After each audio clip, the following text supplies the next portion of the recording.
Alright, hello. I'm gonna start in a minute. Let's put this over here.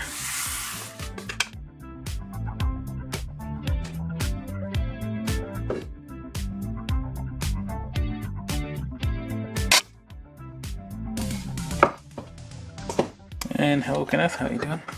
Yep, thanks for joining. And yeah. Oh, you managed to get one? Nice. Alright, so we're gonna start again.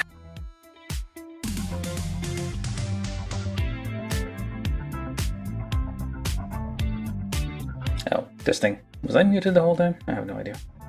I wasn't. Anyway, I thought it was working. Yeah, so we're gonna start in a minute. And hello Kenneth, I didn't say that. From YouTube, Marcel Mendieta said evening. Hey Marcel, how you doing? Apparently I forgot to turn this off last night, and in the morning I found that this thing was still glowing. It was not too bad for like the amount of... Okay, this thing's kind of... Oh, it's a stick. Like this is kind of... Okay, hold on, this is not right. What the... Oh, I see. Well, I'm gonna have to push that in slowly and not like... The problem is you slip, you can smack into these pieces and just fly off. Alright, let's turn it off. There you go. It's looking... This is looking not bad at all. This is like a... We've finished the... basically the base mobile suit of the Kshatriya. And it is nice. It's a decent looking mobile suit. Just this by on its own. Marcel Mendieta said all okay. Hold on. This is not as loud as I would like it.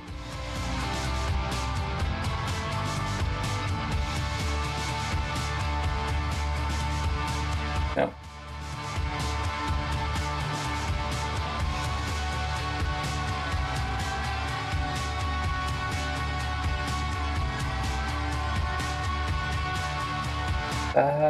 Give me a second here.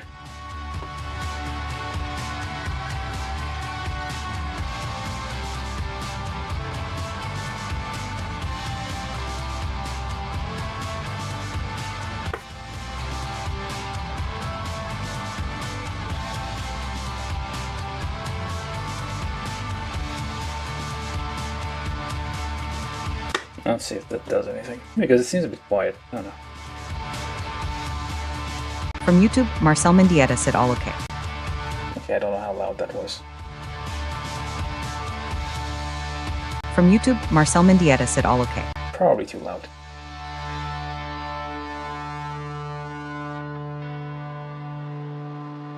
Okay, we're gonna start in a second here, just...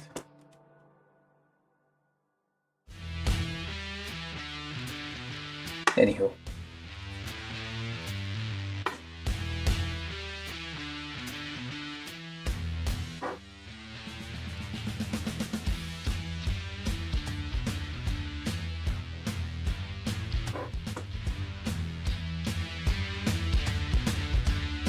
Alright. Oh, okay. Yeah, we built the base mobile suit. So what we're going today, we're going to be doing, I'm assuming, mostly these things. We'll see how far we get, because it's not just this, it's also like all of these, the bits essentially. Well, I want to say funnels. I forget what they're called. Probably funnels. Bits is from a different From Gundam YouTube, show. Zeta Gundam said hi. Hello. Let me just find where we were. So we finished the arms. We're now at building plug-in multi-purpose clamp cabin. Cabin? Was that cabin before? What was it called before? Clamp compartment scalp. Okay, cabin compartment. Which is it? I don't know. But that was what we're building today.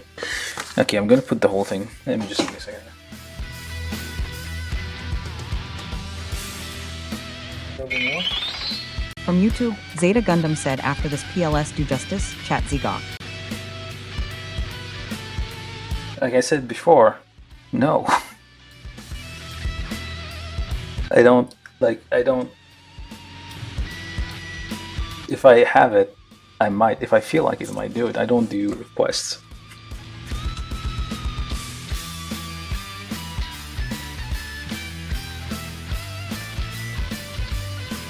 Like if I feel, I build what I feel like building, honestly. I don't really do requests, unless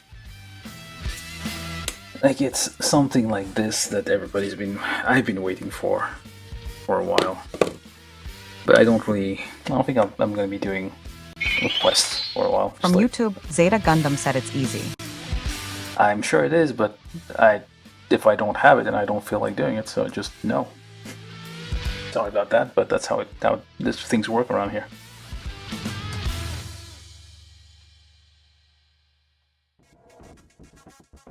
Cabin, outer.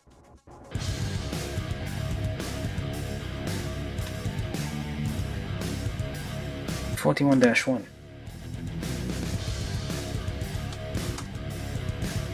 That's a long thing here, but that's what it's called. There's no like sub thing here, so we did the flooring already. Oh wait, did I? Yeah, I did. I don't thought we did the flooring, so basically once we're done with it, which is basically okay, it's not many pages, but every step is times 4. So yeah, it's gonna take a little bit of effort, I think. Okay, I want to keep this thing in frame, but like it takes too much space. From YouTube, Zeta Gundam said you're doing the department.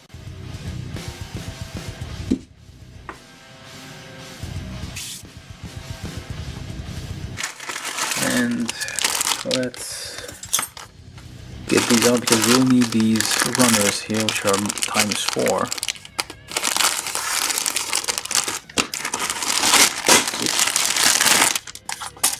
Something fell. Let me just get it. So they're all large pieces, mostly. So maybe I'll be able to finish it today. Let's see.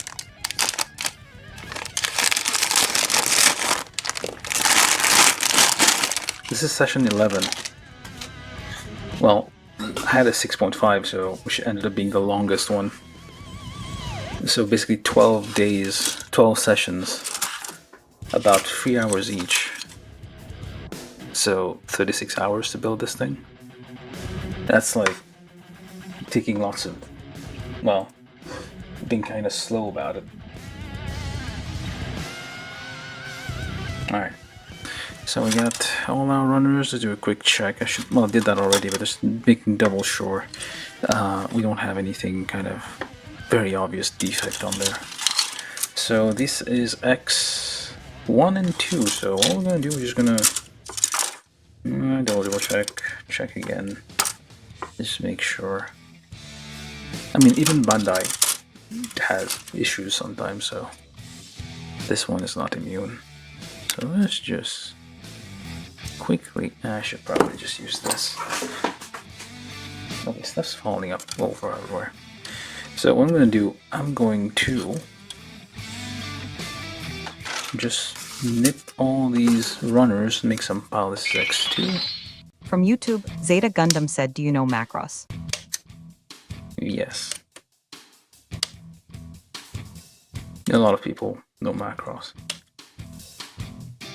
Turns out I do too.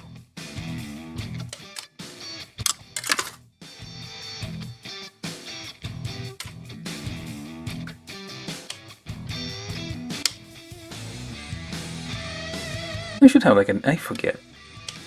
Well, I should probably have some kind of intro. YouTubers tend to have intros, I think. People who stream, they introduce themselves. They just started building. No introduction, no... well, minimal context, I guess. And basically, yeah, just go watch the other live streams if you want some context.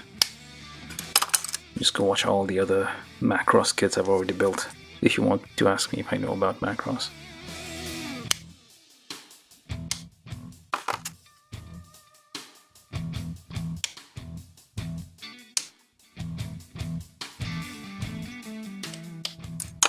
That was easy. I'm doing double nipping everywhere now. That's like 1, 2, 3, 4, 5. 1, 2, okay, 1, 2, 3, 4, 5. Just 5 pieces per runner,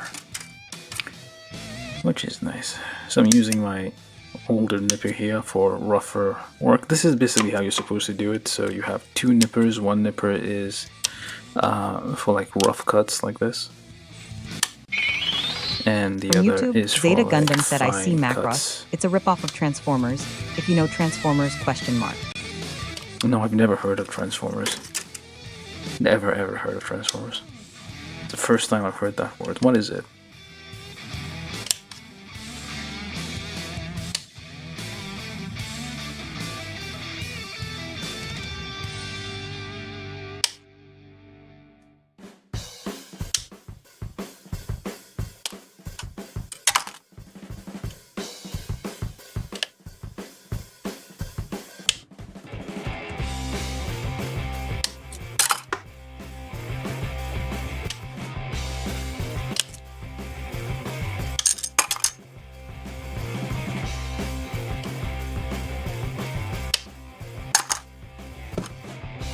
Okay.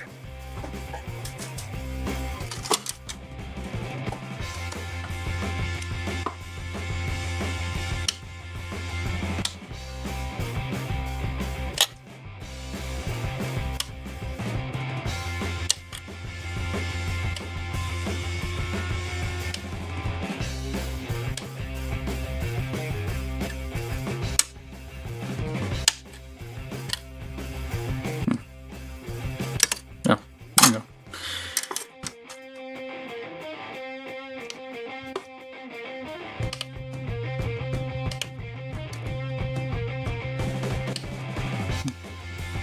That aside, it's like always like Bandai, the tweet that Bandai put out about the RG, upcoming RG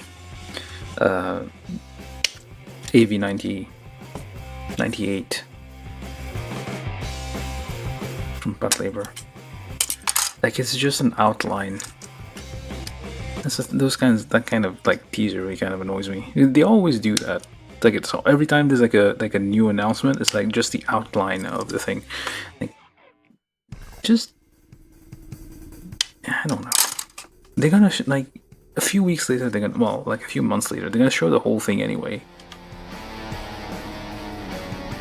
It's really annoying. That's tells the damn. You can show like From YouTube, like Zeta Gundam said prototypes. Transformers are robots transforming into cars. Jets, tanks, everything. There's Autobots, the good guys. And the Decepticons, the evil robot. Try roll 2. Planets, the Autobots trying to stop it.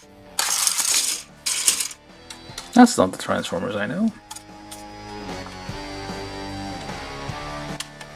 The Transformers I know are used in the electrical grid to step down or step up voltage and basically allow more efficient transfer of power over power lines, and also to lower like high voltage to a lower voltage to make it safe for like consumer grade electronic, even like industrial appliances and all sorts of electrical systems. Or there's even small transformers and like adapters for like charging for even lower voltages. Although these days they kind of like go towards like solid state switching mechanisms to From YouTube, Marcel reduce Mendieta the, said, I'm happy that Bandai finally gave us something different with the Ingram and not another Grandpa. But there are rumors of an Astray RG. Wait, there's already an Astray out, isn't there? Wait, I do have an RG Astray. I do. Or another one, I guess. I actually have two. Wait. Yeah, I have two. There's two real grade Astrays. I have a a red frame and a Matsumina, which is, I guess, the black one with the Japanese samurai theme kind of thing. But yeah, I mean, there was for Papago there was like From the YouTube, Marcel Mendieta said another one. oh yeah, I mean they could have given us another RG unicorn or another wing or seed reboot ish kind of thing, version 2.0, or even like a new Gundam RG 2.0 or something like that. But yeah, like, I mean, they said it's like the what's it called, Ingram like plus, I forget. So it's not exactly the same design, it's probably like slightly different, but it looks exactly the same. If you've seen the trailer for the anime, it's like it looks pretty much the same. The same, like, From YouTube, Zeta Gundam elephant said, leg. and there's 5 robots combined to 1 bot, and there's 13 primes. You need to go watch Voltron.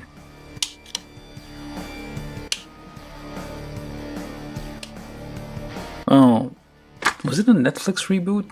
Or was it something else? I can't remember. There was like a new Voltron a little while ago, which I think was a reboot.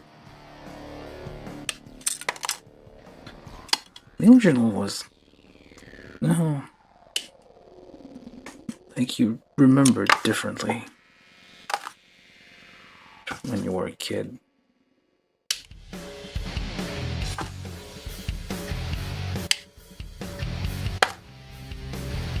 But yeah, what was I saying?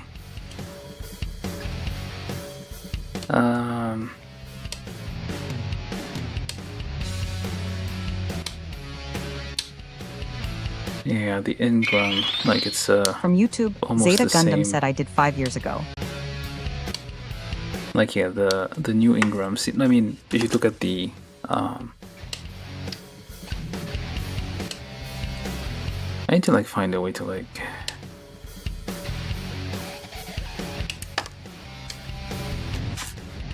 I had the chat, the like text reader, just so I could listen to people talking without having to look at the screen.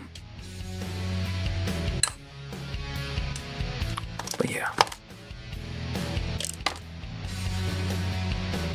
it can be distracting if you catch my drift. Depends on. Generally, people are kind of respectful, but too much can be a bit annoying.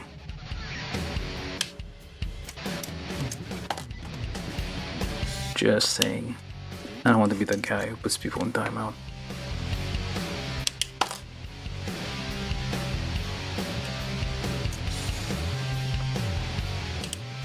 Anyway. What was he talking about?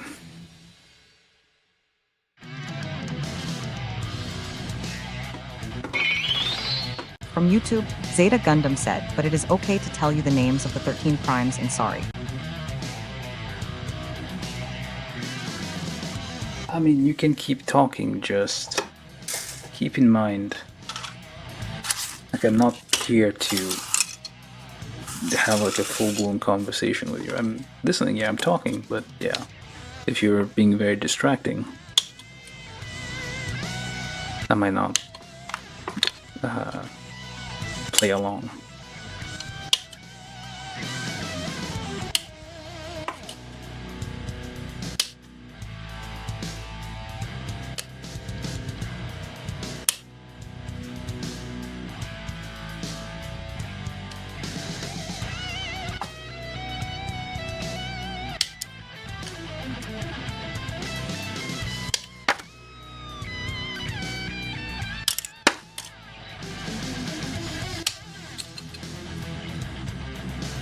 Maybe I should add like a cooldown. That might work.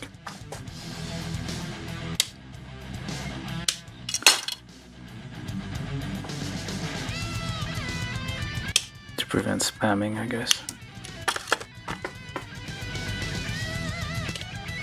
But what was I talking about?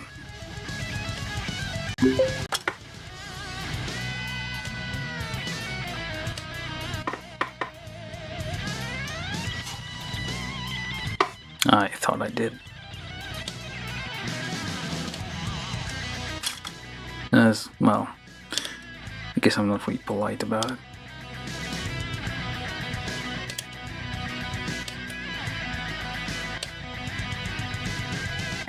But anyway, just really looking forward to the. I mean, it's not gonna be. It seems like it's gonna be the same design, similar design as the original Ingram. Like, well, if you look at the trailer for it, they go from 1998 to 2026. Was it 25? I can't remember. But basically, yeah, it looks very similar. So, but yeah, but hopefully, like the inner mechanism is updated. We do have like master grade Ingrams and other kits, but hopefully, like since they're doing the RG one, we'll probably get like an HG line of kits for the other mechas in the anime, which is what I'm waiting for or hoping for. Especially the pickle, the most infamous labor of all, the most dangerous labor, the pickle. Pretty terrifying thing. The arch nemesis of. It's weird that like they always show it in the anime. Like they never show who's piloting it when it's like some runaway labor. They have pilots. Who's piloting that pickle with so much skill that it's like defeating like top of the line police thingies there.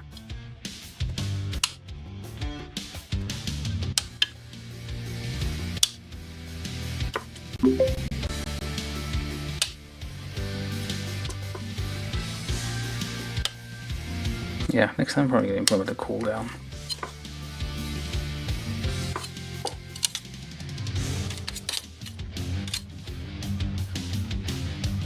Well, let's see.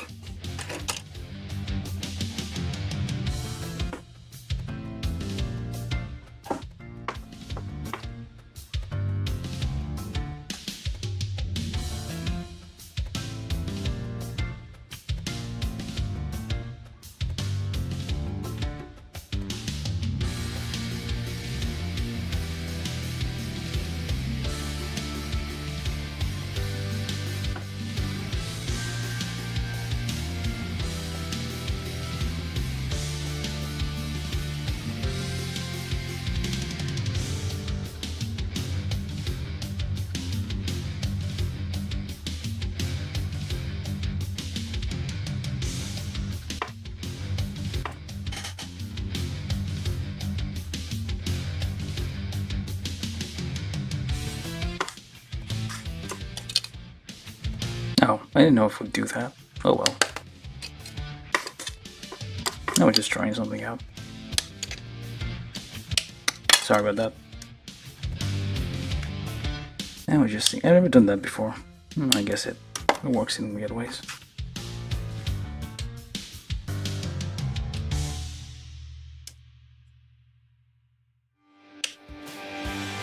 It's supposed to be just like a minute or two, so let's put up with it.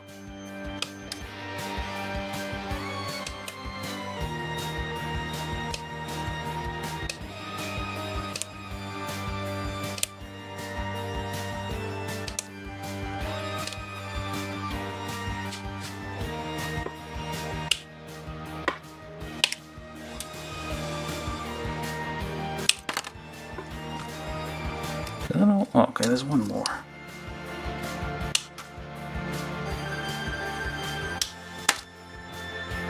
Okay, that's a ton of things. We do have like these are all the funnels, so these are going to be under each of these, each of the binders there.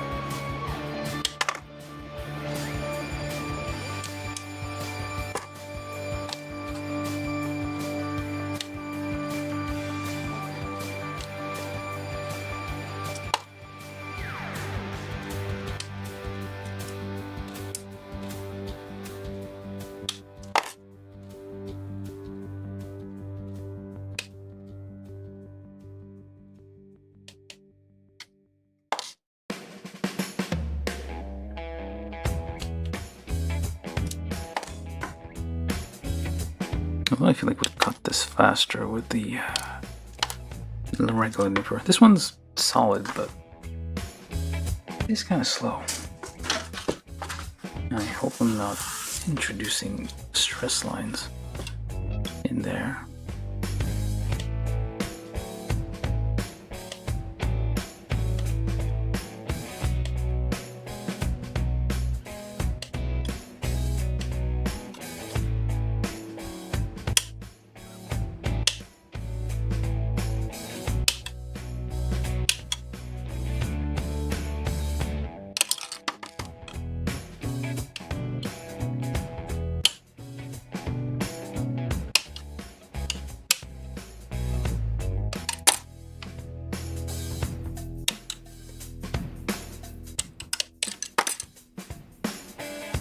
It's gonna annoy me though, because as soon as it comes, I mean, I don't know how, well, Bat Labor isn't that popular, but I don't know, I feel like the thing is gonna be out of stock almost immediately, and for a very long time. But we'll see. Keep watching. And waiting for it to become pre-order available. I can't really afford these, but it is necessary. We'll just eat less for a while. Or turn the heat off, I guess, in the dead of winter. It probably is gonna come out like in summer or something. It says, I mean, the anime is supposed to come out. Oops. Okay. I thought it was a bit. Oh no, wait, it is kind of close. Hopefully that's fine. Cut a bit close to the part. You cut. These are ridiculous. I mean, they're powerful. You can, because they're so large, you have like tend to apply a lot of force on it. If you don't pay attention. Well, even if you do pay attention, sometimes you can cut a bit too, well, roughly. But yeah, the anime comes out in May, which means the model kit's gonna be probably pre-order by, unless they already are. I need to check. Need to pre-order by like January, well, February or something. I mean, actually, it should already be in pre-order, because if the anime comes out in May, according to the trailer teaser thing that we got, we should already have those.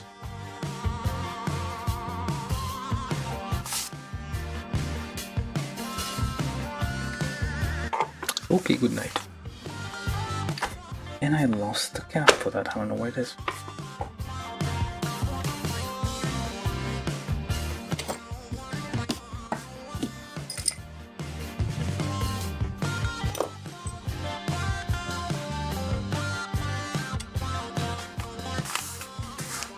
Alright. Anyway. Okay, the usual announcement I get. If you guys are new here and you want to, well, if you like this kind of thing, do remember to like, hit that, smash that like, oh, well, do whatever it is you're supposed to do on YouTube channels, you know the drill. Subscribe if you feel like it. You don't have to hit any bell or for notifications, whatever. You can just subscribe and kind of mute the notifications if you don't want to get emails.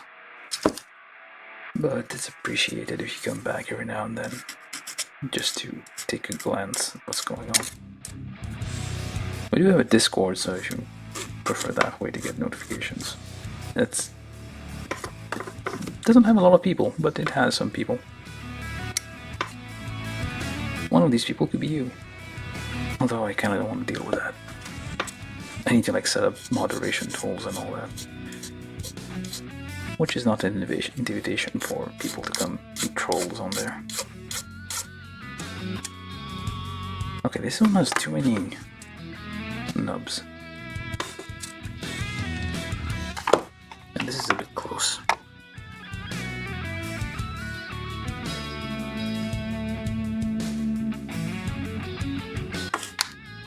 kind of sad. Look at that. Look at all this. All these detail, and then this. This.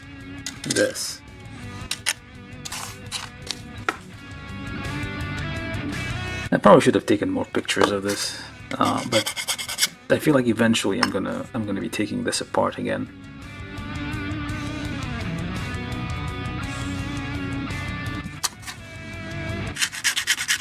It says an anniversary for Unicorn or something, which is probably already passed, or very soon. I don't know,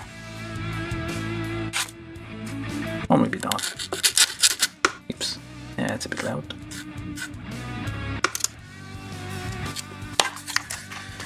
Okay, we need to get. This is 41-1. You need x to 2 times 4.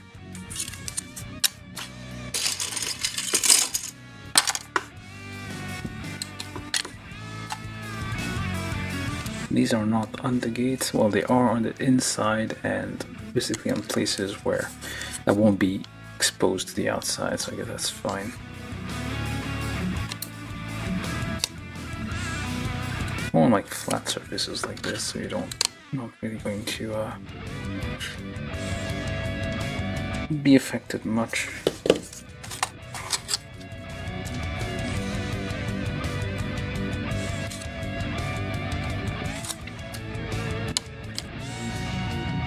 Try to pick up the pace a bit so I don't stay here for more than 2.5-3 hours, which is already long, all things considered. But this might be, I don't know, we'll see. It might be the last build of this one, and we'll be done for a bit. I'll probably take a break from streaming after this because it is exhausting, and should go take care of things that have been piling up. Gonna have to do our taxes soon.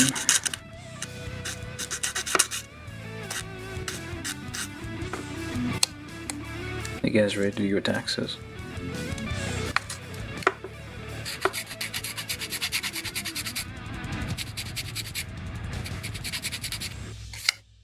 I don't know. Well, depending on the country. The US is a pain in the ass, apparently.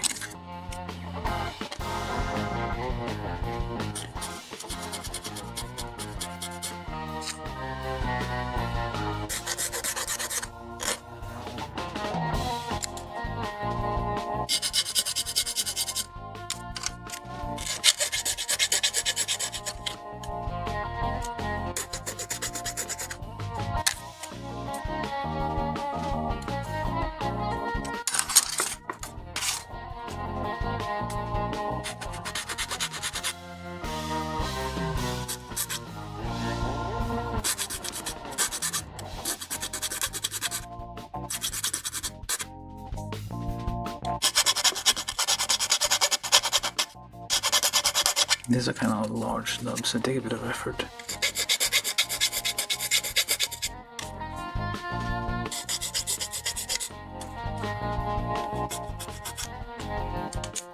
It's weird there's no nub on the outside for most of it.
dust. Maybe I should get, I don't know, maybe bigger brush I used to have. One. Okay, so now I do the actual first time putting pieces on there. So, oh, that's actually quite a bit longer. Oh, okay, what the? You would have thought like it goes up to here, but no, it goes actually way more. I thought it was going to cover the whole thing, but it just covers... Well, that's interesting. Okay, so that goes... Where though? I should... don't drop stuff. Pre-draw slightly. Slight pre-draw. And a pre-draw. And that's a 2mm thing.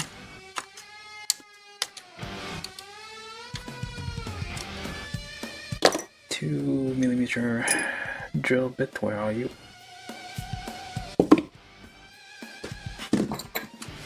It's gonna be a lot of effort. That's more than 2mm, what the hell?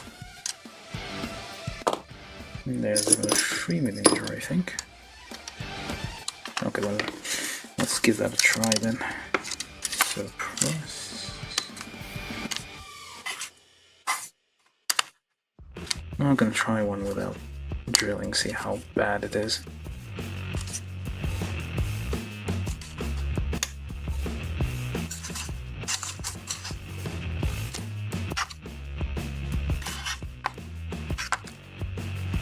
Why though? Press all the way in.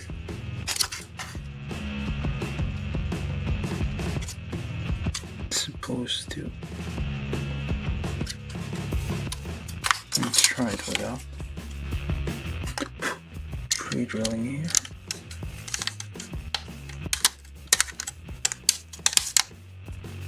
Okay, probably should do this while checking the underside to make sure you're not breaking any of the pegs, because those are kind of thin pegs. Yeah, these are loose. I didn't pre-drill these, I think. They are a bit loose.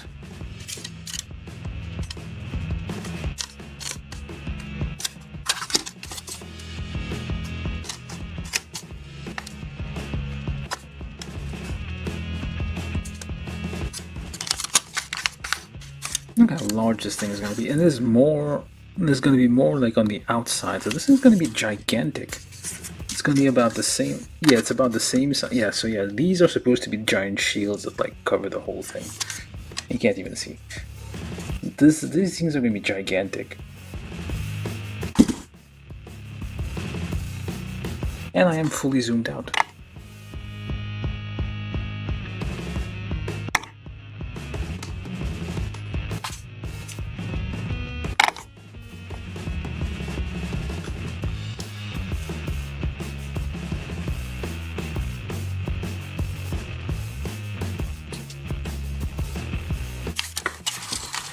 Let's stop admiring things and get a move on.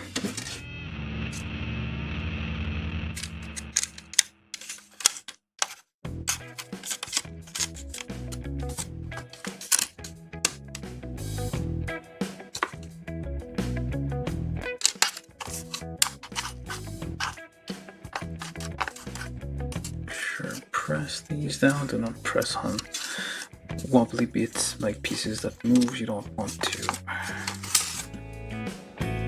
break all that. These parts are too large to even fit in. They're like they're the size. They have more parts than many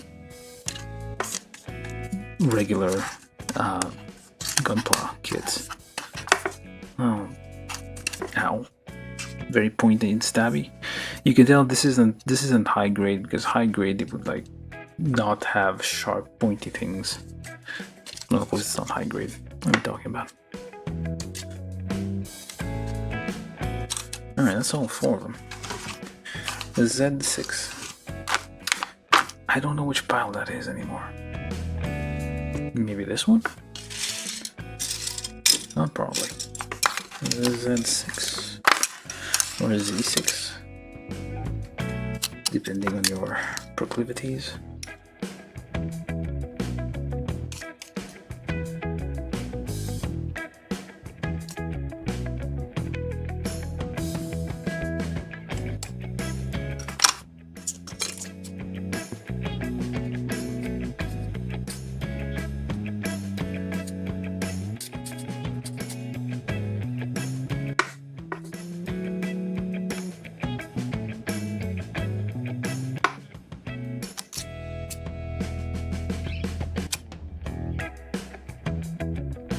Why do I feel like I'm more zoomed in than I need to be?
And of course, it messes up the camera.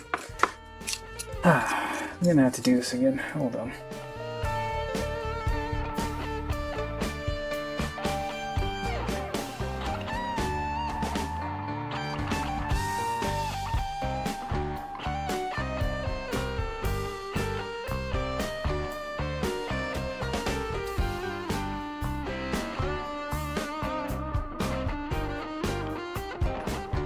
Alright, whatever.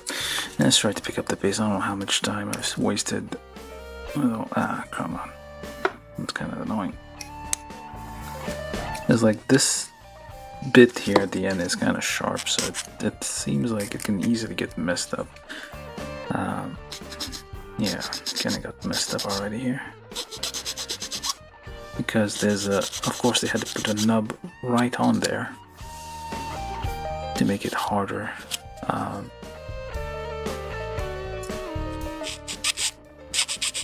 I can increase the risk of... This isn't a kit that was made by Bandai. What does it have, like, difficult bits like that?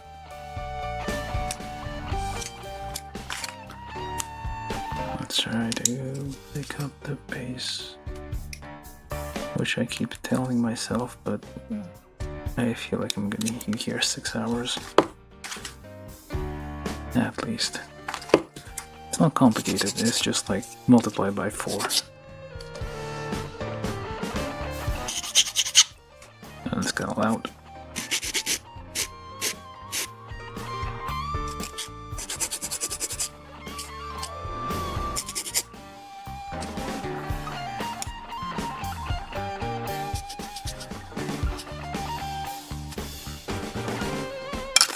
Oops.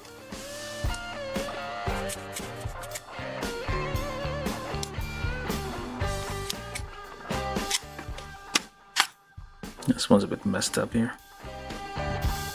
The div is kind of mangled a bit. Hopefully it's not going to be too visible. But basically it's their fault for putting the gate and even nub right on there.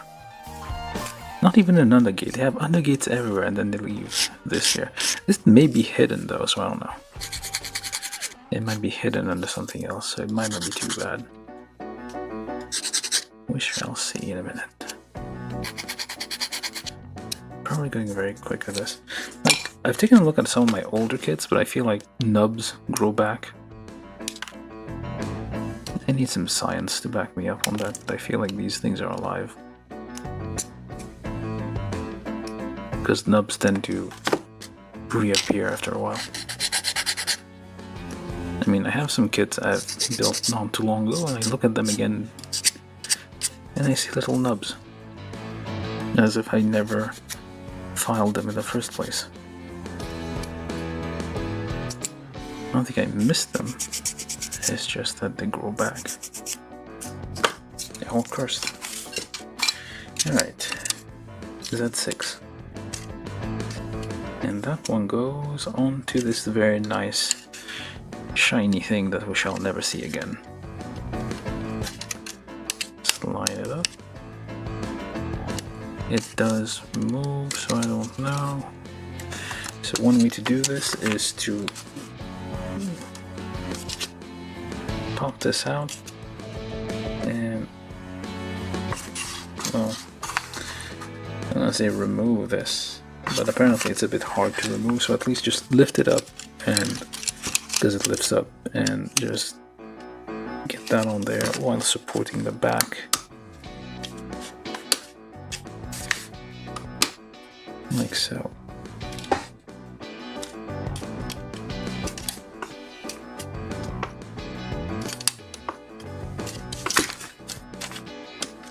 Maybe I should try to lift it out.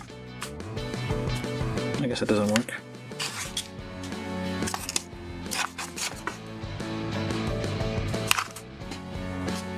Try not to twist this too much because this thing is like, it could break. Alright, there we go. Now to do that 3 more times. Let's see if we can lift this up. And try to... Okay, never mind, that doesn't work. So I guess we just lift that up. I mean, ideally you would remove this, assemble this and then put it back. But I feel it could break something if I tried that, so we're not doing that. Basically just try to hold the part while you're pushing this thing in. You have a nice little silver bit poking in here. I would have preferred the whole thing to be visible, but we can't have that. This thing is gigantic. Look how huge. This thing's gonna be huge. It's gonna be like it did all the... Yeah, exactly.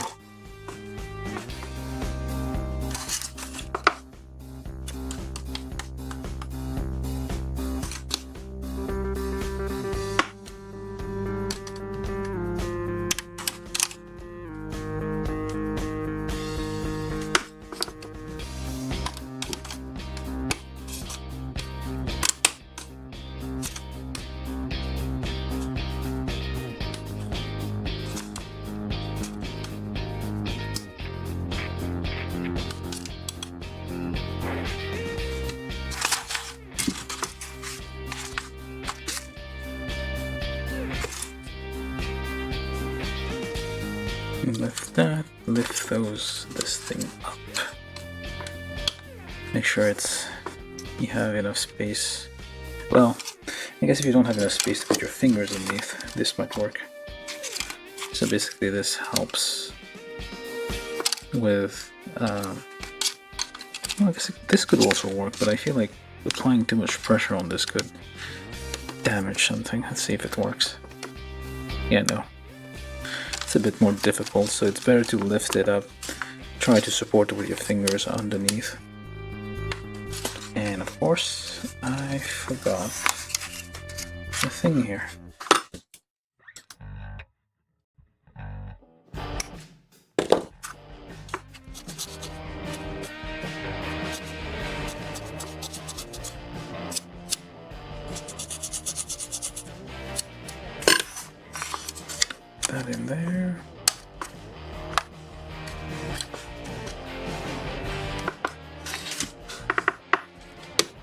Okay, I guess I forgot to file this one all around.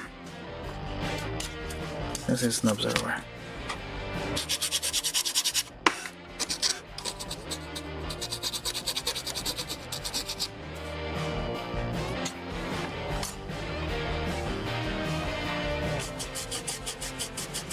It's a bit too late to remove this one. Is that the mangled one? I guess not.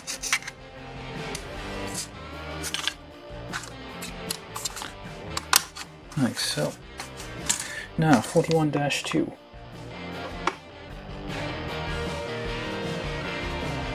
Took us like an hour to get here. Yep.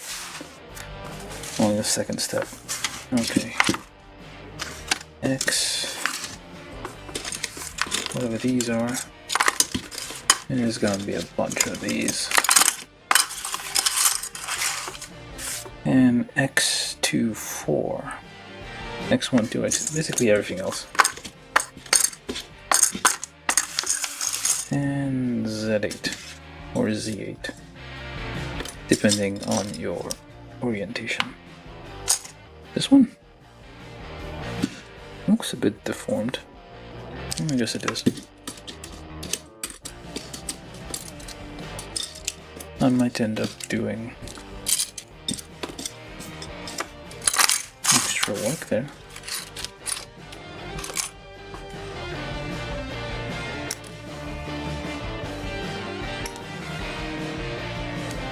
Should have called this the finale. Well, it's probably not going to be the finale. I might do a small stream tomorrow if I end up being too tired to finish it up.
It might help to have a second pair of hands when doing these parts.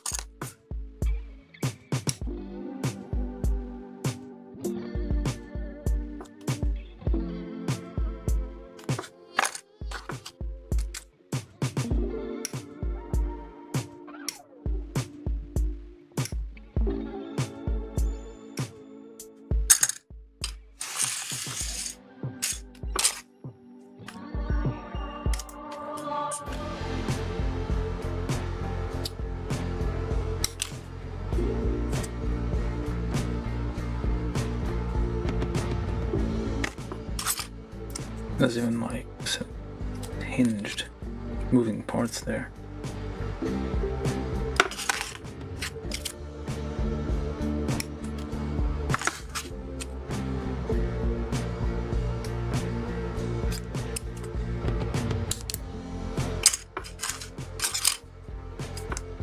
That's a lot of parts. 1, 2. Okay, only 8. I thought there was like 16 of these.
Yeah. Takes a while.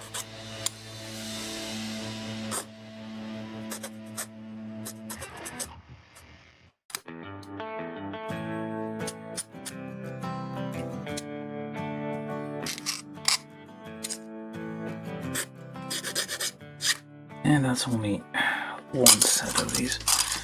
Oh, I think I missed something here. Number 4, which is a red dot probably.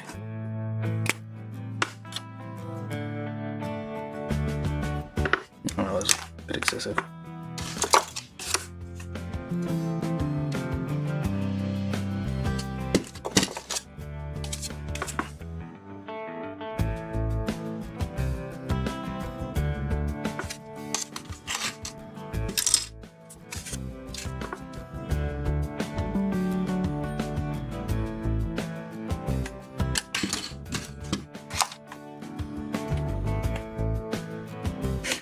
Okay.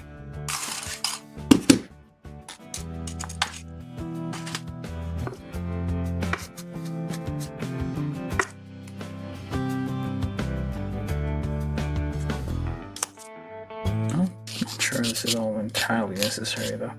It's all gonna be like somewhat hidden, so I'm just gonna try to be as quick as possible. I still feel I should give it a little bit of effort.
From YouTube, John Ventura said, "Hey."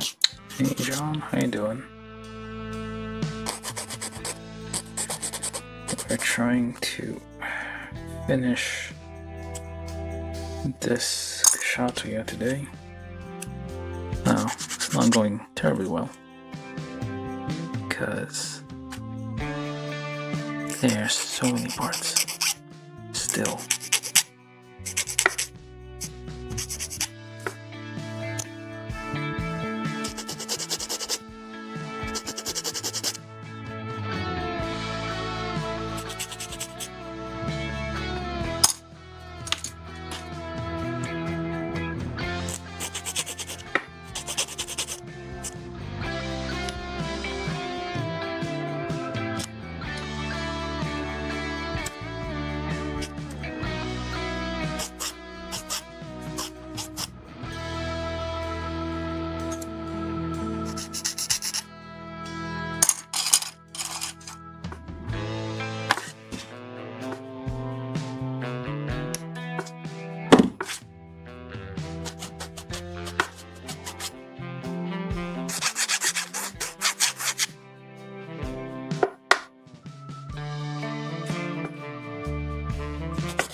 A bit.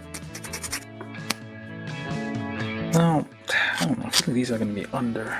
Anyway, there's one more, of course.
From YouTube, John Ventura said just relaxing.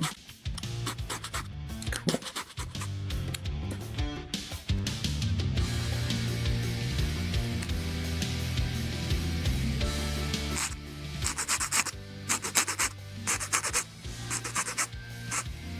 Nice thing about this kit, like all the outer armor is already matte, so it should be easy to paint. At least that's, I mean, based on the texture, it feels like it's like the kind that's gonna paint is going to stick to that a bit easier.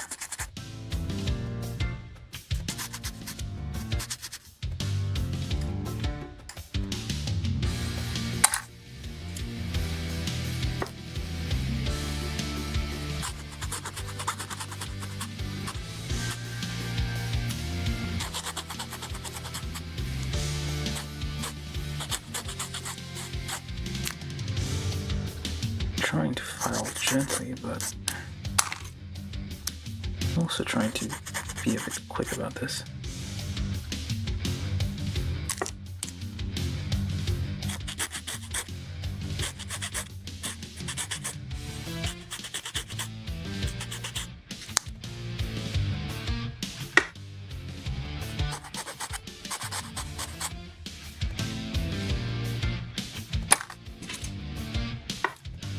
Almost done. Well, there's not many pages of instructions for the binders, but more things multiply by 4, so it seems like, well, it ends up being quite a bit more effort than you initially think.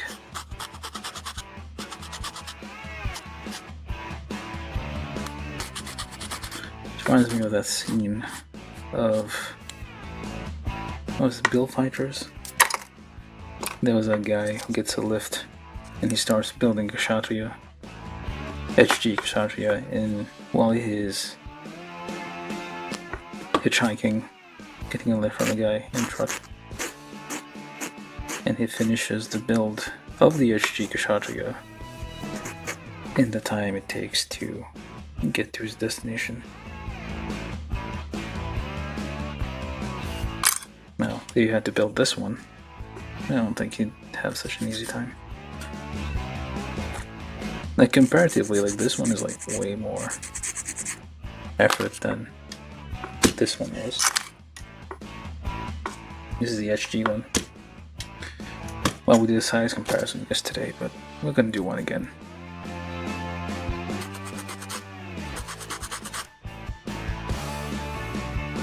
Okay. Put all the parts. Now 41-2 times 4, we take x1 with x2, which is the one without, they all have hinges, what the hell? Oh, they do have hinges, okay, it's the right one. So, hold like so. This one, like this. I hope.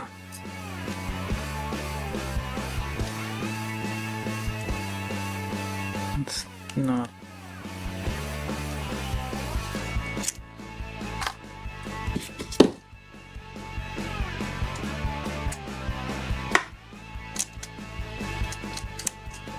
Just remove a bit of material slightly here. Okay, I can do that probably later because it feels like it's not, the plastic for the outer shell is it's a bit softer, and it does seem like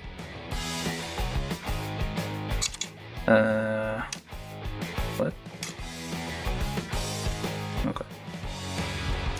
It does seem like it is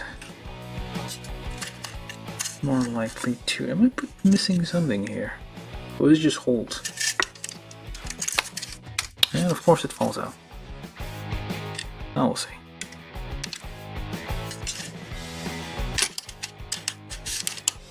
Let's try to get that in there. And of course I'm knocking into things. press that down as much as you can. It is huge, so it is gonna knock into the camera. And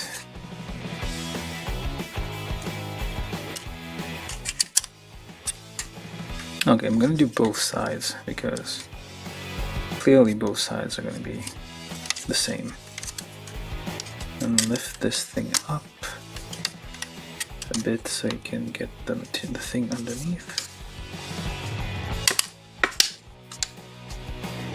Try to support the back when you're pressing the parts in. Okay, let's just keep going.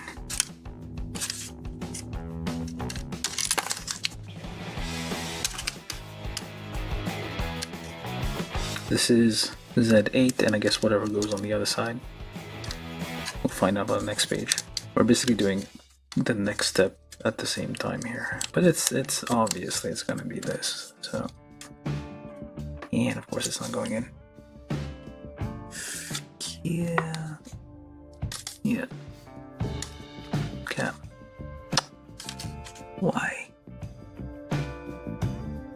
does it not want to go in? Where's the thing? When I need it, it's not there. Okay, I'll just use this thing. I was going to use a plastic thing, point thing. So make sure there was a nub on there, so just make sure you get that nub out. And actually just remove a little bit of material from the peg, just to make it a bit sharper on the entry. And try that again. Oh. Well. Oh, I guess that's maybe as far as it... Nope, that's not that far as it goes. It goes a little bit further. There we go. It's supposed to like pop. And maybe I should have put this one on first and then put the outer one, because this one seems to be underneath this one. These instructions are lying to us. Yeah, this is above this one, so it would make more sense to have it that other way. Get that out of the way. Lift this up a little bit. And try that again. Is that right? No, it is not. Oh, on the other side. It is a bit chaotic getting all that in, like so. Yeah, it's about the angle at which you get it to connect to the part, really.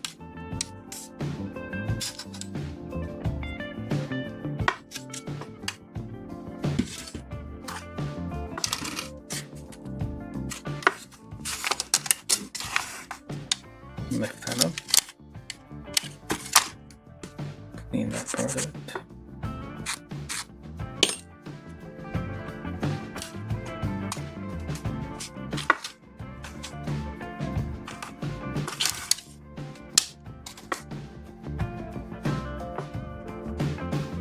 So you're gonna have to, oh, I should glue that together, but I feel like it might be a bit too early. Okay, no, well, no, you can't because this is moving.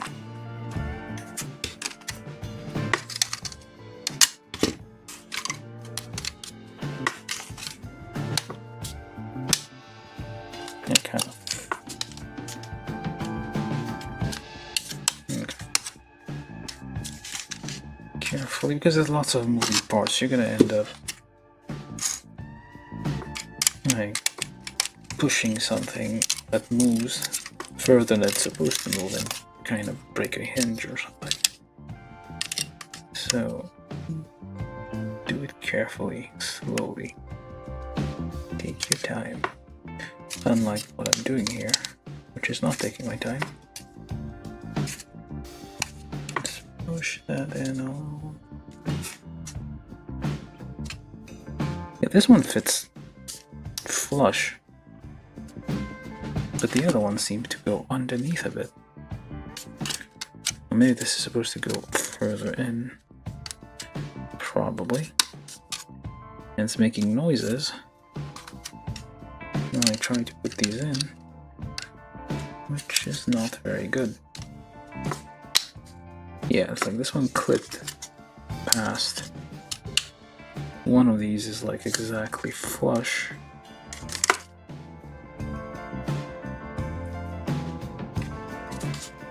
So I have no idea. Yeah, maybe you have to like press this down somehow and just glue this little piece here to make sure it's like perfectly flush.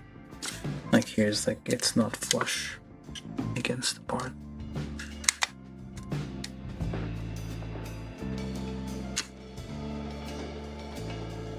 Yeah, that's kind of a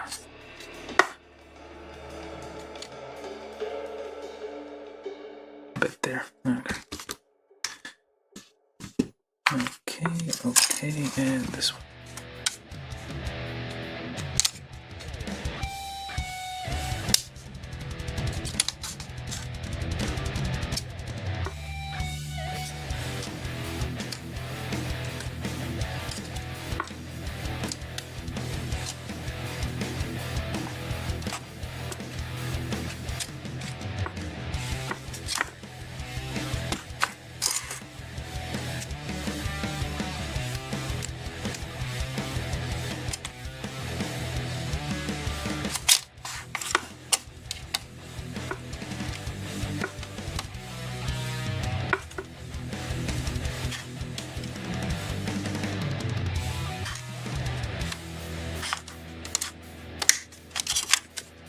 Carefully so you don't snap something.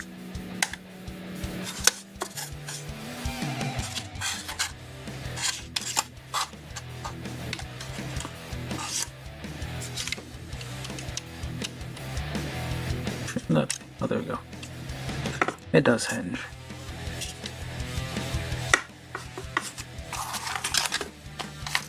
So this is gonna be huge. Huge, I tell you.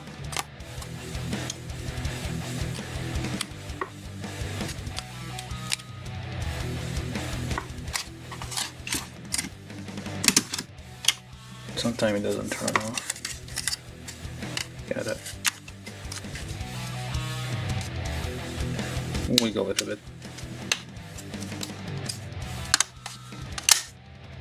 Okay. I don't like the sounds it's making whenever I'm moving apart, like the cracking sounds. That's never a good sound.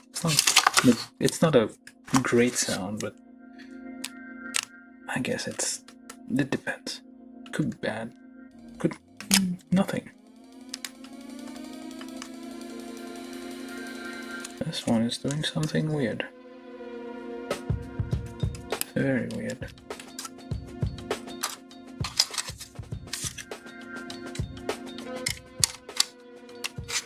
The hard part is lining up.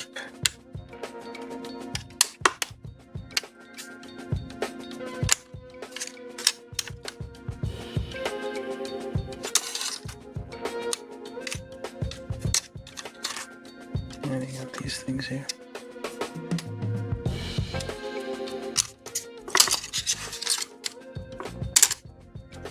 And it is not fitting in quite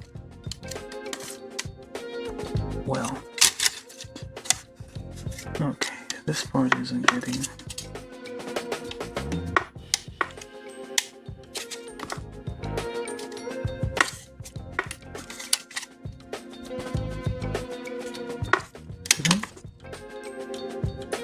Okay, maybe let's try this on a different piece there.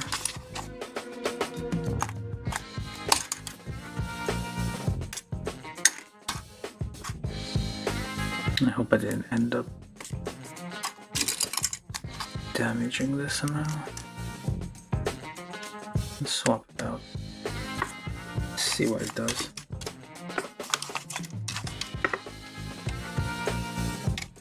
Try to line this up. So,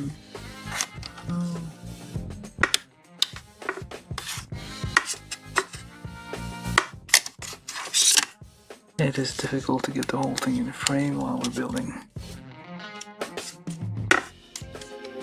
Okay, it doesn't line up here. And probably because this should be after.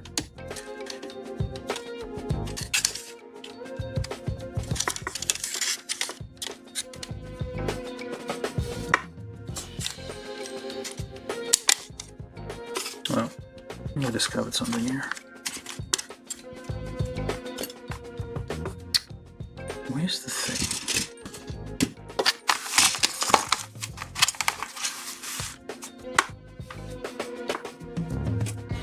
Oh, there it was.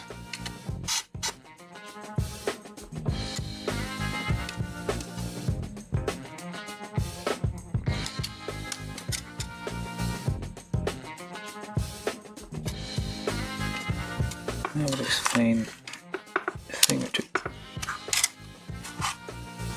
Well, that was dangerous.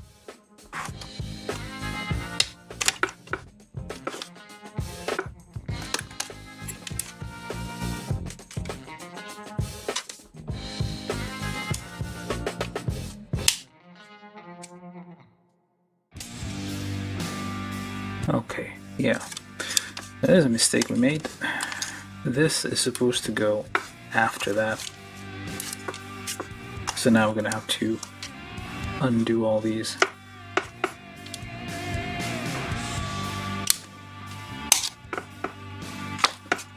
Or at least try to get it back without everything breaking here.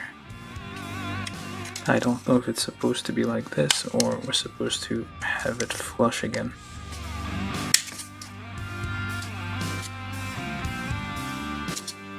I'm assuming it's supposed to look like this. I don't know for sure. But we're getting there.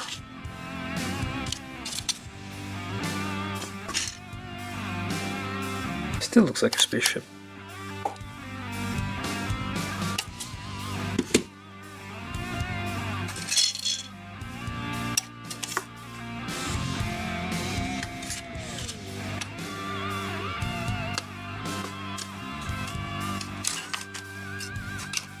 Yeah, this one worked.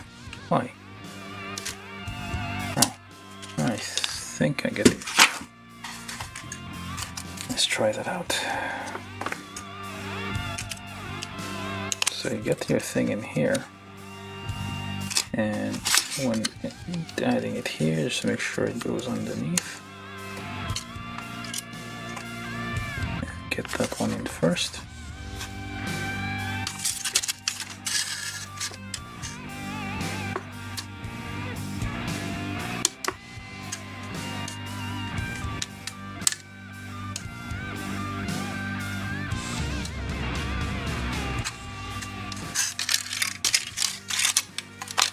Guess that didn't work.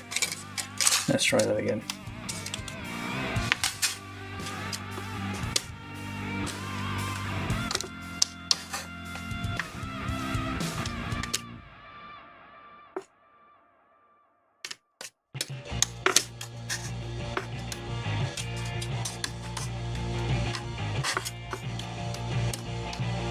Trying to get that to line up is kind of it is turning out to be a pain.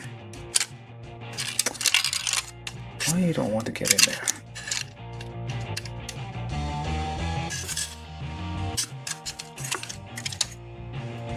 It's like supposed there's a it has to go the crosshair has to get in the middle of this thing. But it doesn't want to.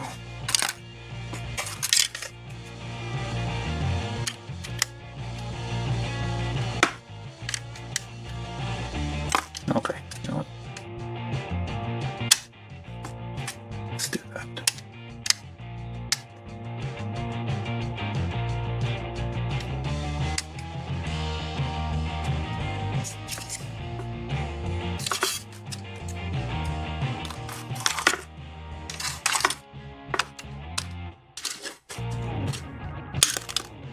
Now what the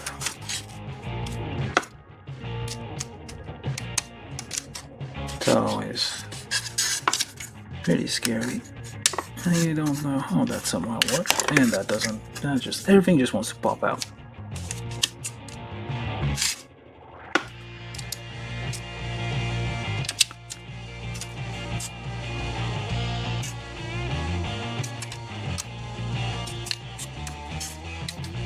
Make sure it's pressed in somewhat. Somewhat line up. 2 out of 4.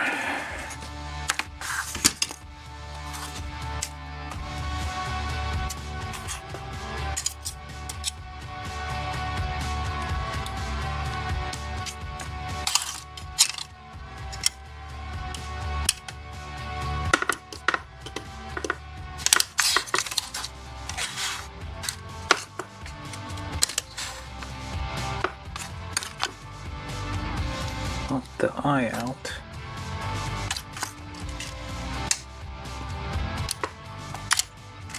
So maybe you'll have a slightly easier time, I guess.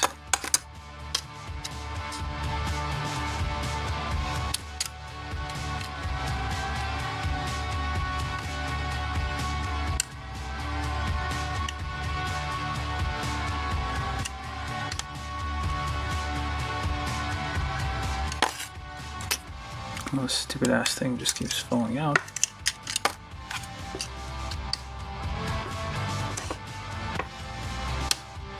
I did get like a visit from the Bandai man. I was like, said, no, this is too easy. They will think they're near the end and relax. So just hit them with something they do not expect. The man from Bandai visited them, at least in spirit, so that they will make things harder.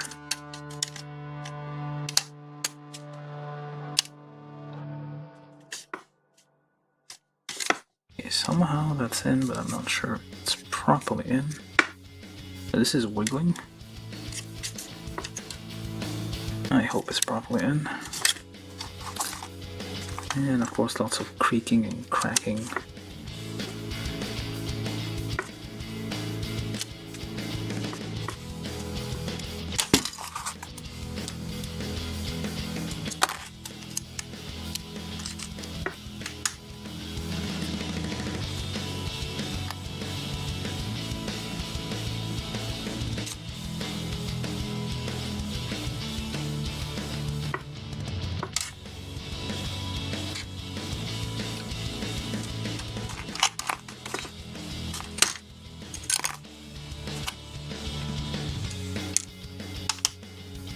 Oh. Well, somehow that worked. What did I just do? Did I just figure it out towards the end?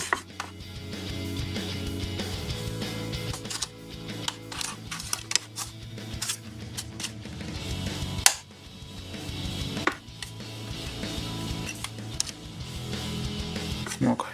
Let's see if the last two go any faster or was just an accident.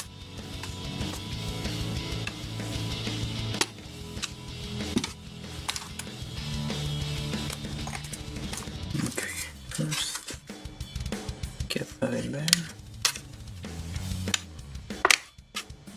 like so, and then pop that in there. No, well, I guess it does work. And just press wherever. It's just a matter of figuring out. It just took 6 tries. Out of 8.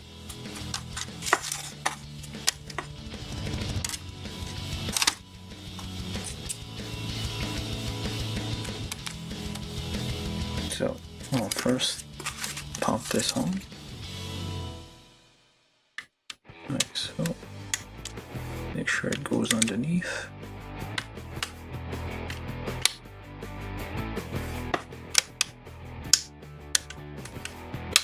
There we go. It's a bit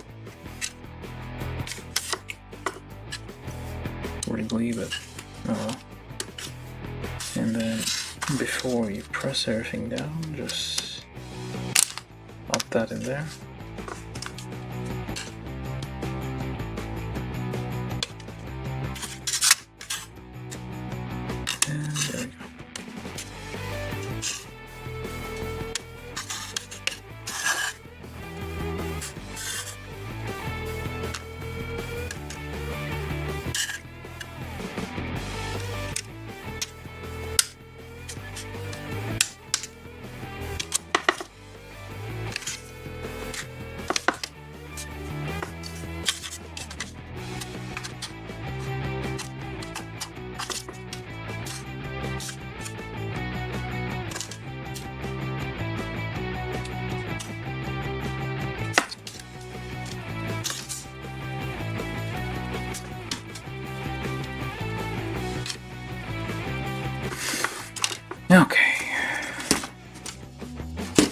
Look at this.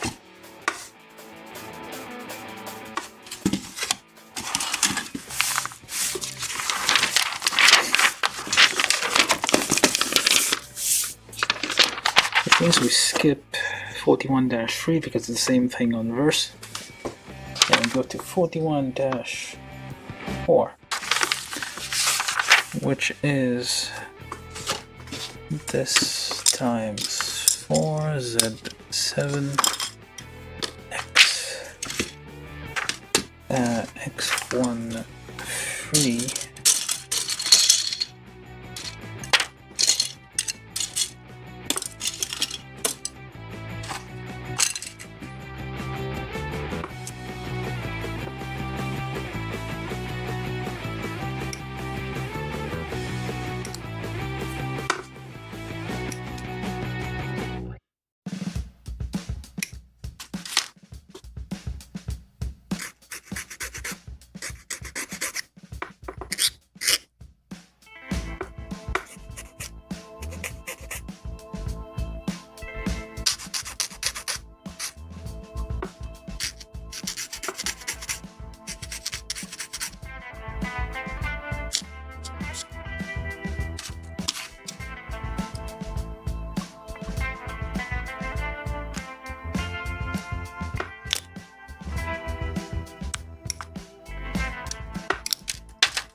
get all the nubs off first.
Weird and floppy.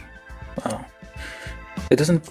It's just thin and like kind of very flexible.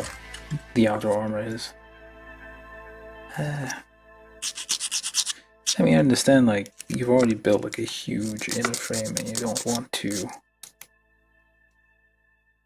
Well, you want the inner frame to look good on its own, so it is kind of bulky, which means like you can only have very thin layer of armor on the outside.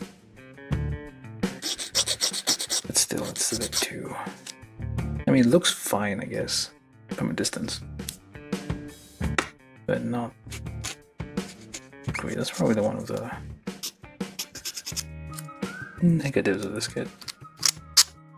Yeah, loud.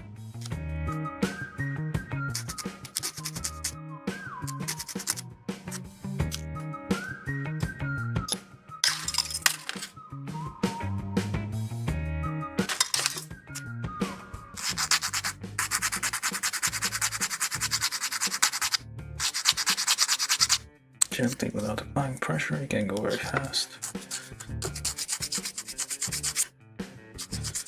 You're just removing the parts that aren't flat.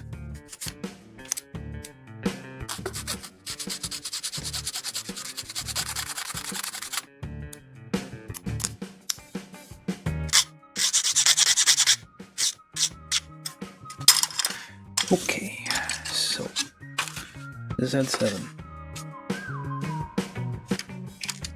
You should only fit one place.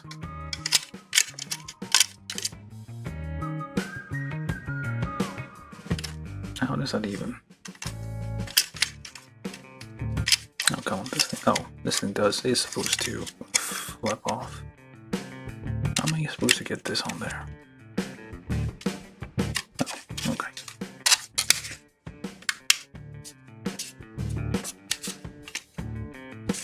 I do not like that sound it made, that clacking sound. And yeah, you basically, well, I mean, there's not much being hidden here, so that's fine, but still. Oh, that's what made a clicking noise. It's hinged. What was I trying to do? Hinges. That is pretty. I thought the whole thing was supposed to like stick to something, but no. It is where it is supposed to be, exactly where it's supposed to be. That's easier.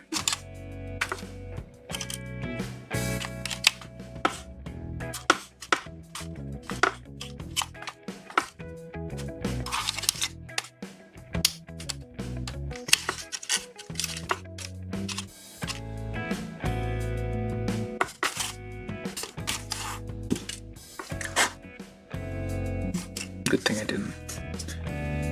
No. I didn't like file these thinking they were nubs or something. That would have been terrible. Very, very terrible. So maybe you should like think about doing like a slight test fit before connecting any part. You got a general idea where it's supposed to, what it's supposed to be, before assuming one thing or the other.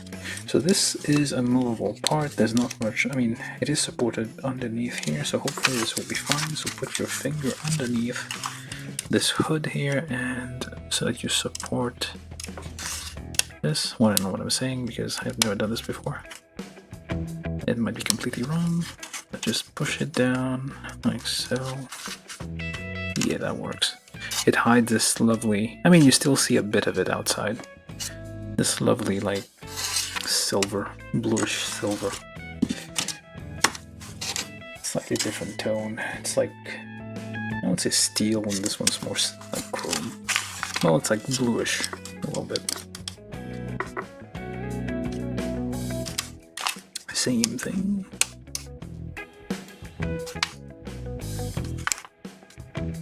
Like so. It didn't clip in, but I'm assuming it is fine.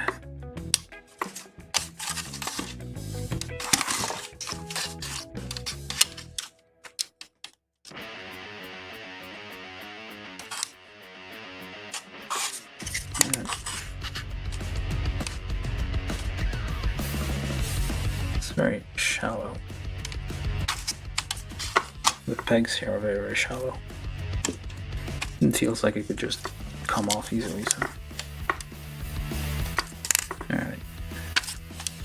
Careful you don't wiggle it. Okay, I shouldn't be doing this. Like, wiggle it too much in this direction that it breaks the hinge there.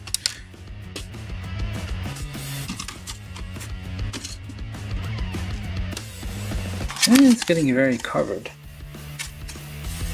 You can see the elephant, the eyes, the trunk, the ears. You can somewhat clearly see the ears now because it looks a bit more. I need to find the HG. I'll look at the HG ones later. So anyway, that was 41-4, 41-5, which is X6, X4, X5, 4, 5, 6. This, that thing, and these, and that as well. And why not this one?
Let's go. Oh.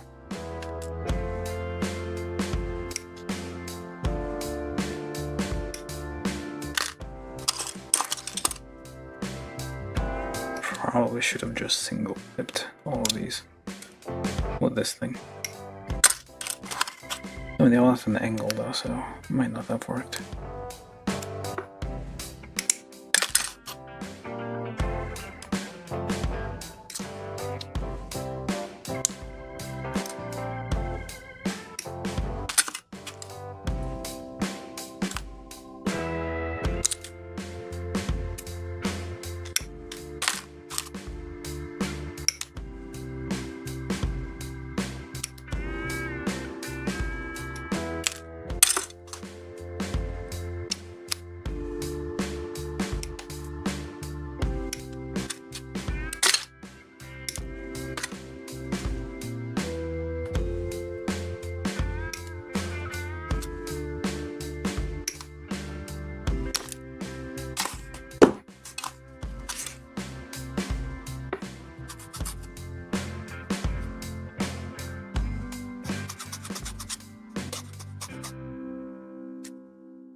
not allowed. Oh well.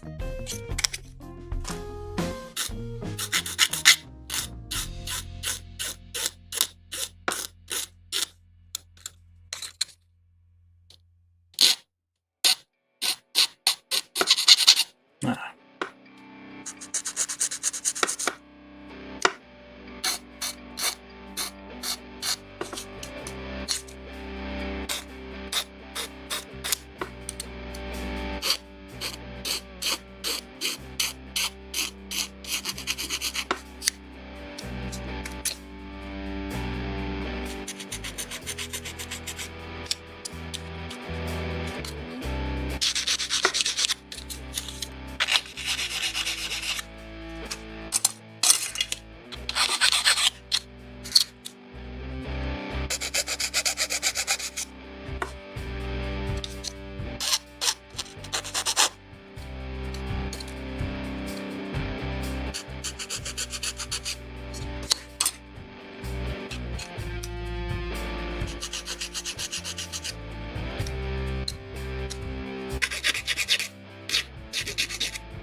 Okay.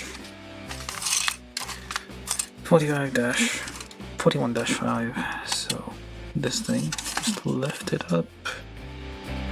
Or actually do the side panels first.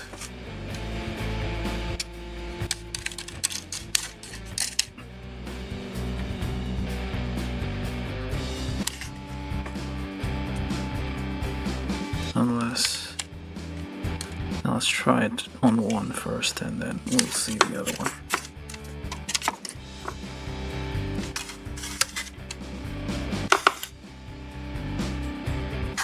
Well, that's not working out. Oh, there we go.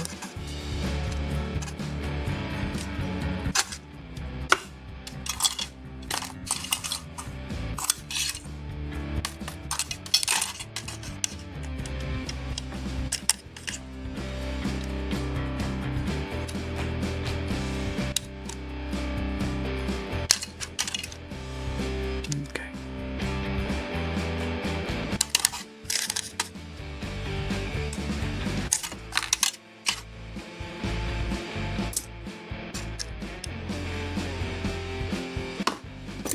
Let's do a little bit of pre-drilling here. Because it feels like it needs it. Yep. And then that thing, top of here, which hides pretty much everything. Sadly, everything's hidden. Okay, where does this even go?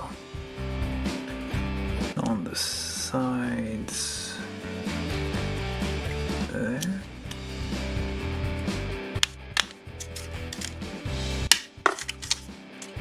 Well, yeah, it's kind of sad that the whole thing is covered. The only time you ever see it is if this kind of slides a bit and you see a tiny bit of silver down there, or you see, look underneath the little bit of silver. You miss out on all the nice silver parts. It's a bit... Okay, there we go. Yeah.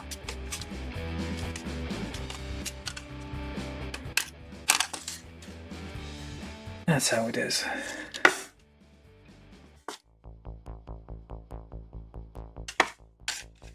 The underside is not done yet. I don't think you're going to cover much underside, probably a few bits and pieces here.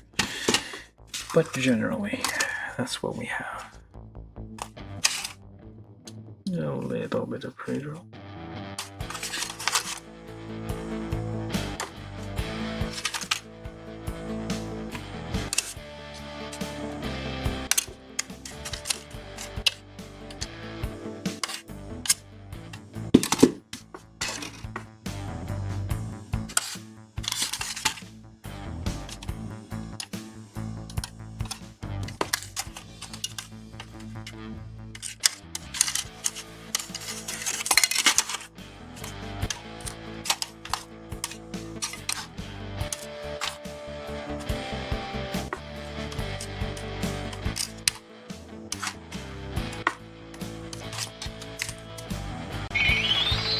From YouTube, Marcel Mendieta said, have you enjoyed the kit? Yeah, I would say I did. I did enjoy it. I do recommend it if you ever get the chance to get it. Although I feel like it's one of those things. The annoying thing about third-party kits, like, it's a gamble.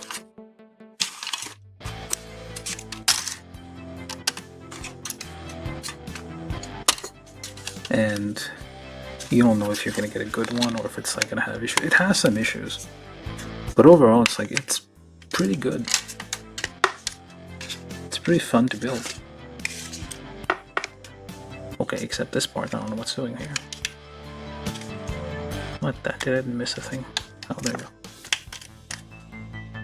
Yeah, the only well, right now, the annoying part is that we're hiding all the very nice inner frame. Also, it looks nice, but a bit sad we're hiding all the inner frame.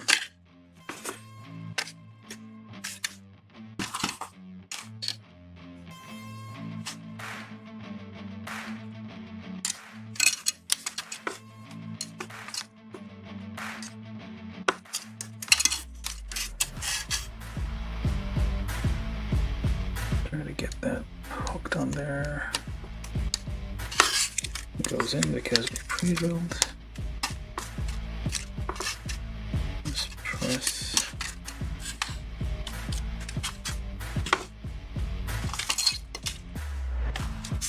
I'll lift that up.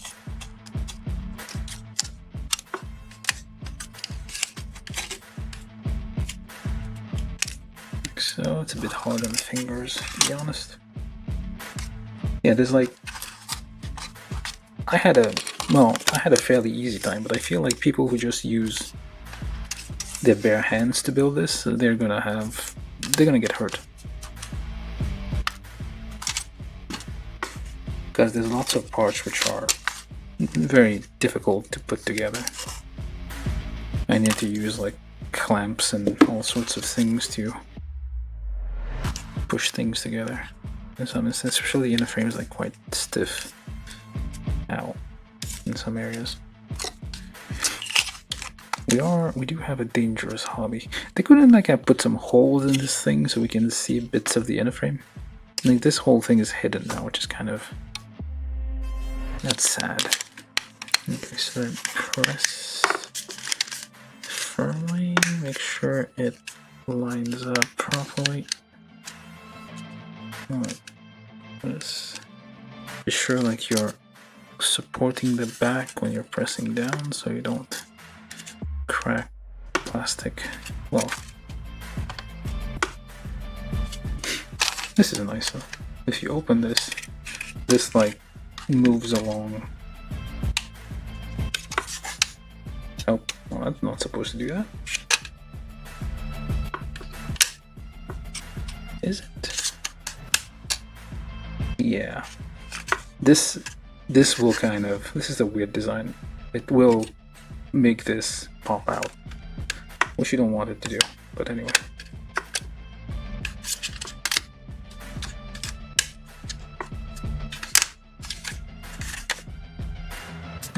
I'll probably need to like grease the hinges here because it has a little bit of spring to it. So it doesn't go, it's like a little gap here for some reason, annoyingly.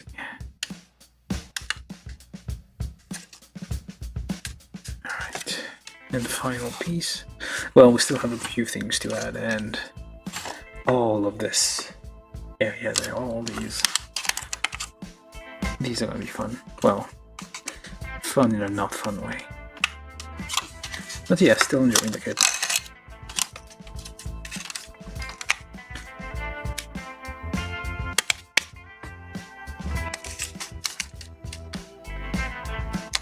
I think I might be able to. Oh, 2 hours. I guess I can be here for another hour. Finish this up. Maybe. Yeah, I can't. The pegs under there don't always line up, so we end up with this situation, it seems.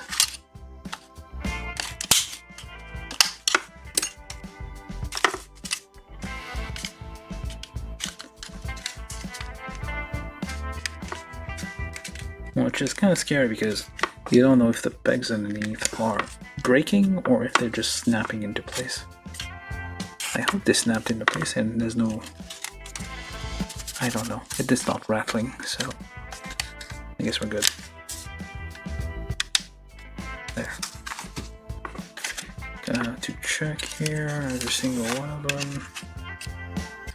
Like this part, the black part, seems to be lifting up because this will push it out a bit. Alright, so yeah, there we go. The 4 elephants. The binders, the plug-in multi-purpose clamp cabin outer, well, clamp cabin, clamp compartment. Why cabin? I don't know. Is it pilots in there? Is it manned? I don't know. But anyway, we got these 4. Actually, we're not done. Never mind. My bad. That was 41-5, 41-6 now. Which is... lift this up. Wait, what? Why? It says lift it up, but I'm not gonna do that. I'll leave it alone. But times 24. There are 24 of these. 24 individual bits or funnels. I don't know if the Kshatriya has bits or funnels, to be honest. Undergates everywhere. Times 3, so 24 times... wait, no, 24 times 6. That's... 120... 144? 144 nubs. 104 undergates, no, wait. That's 24 times 2, 48, plus 24 times 3, that's 72, 120. No, that's the same, right? Well, lots and lots of undergates to be trimmed here and filed. And actually, let's get these things as well. So we need T5. Let's get the whole thing because I'm pretty sure we're gonna need all of that anyway. This is when they're in flight, I imagine. Well, there's 2 modes. No, wait.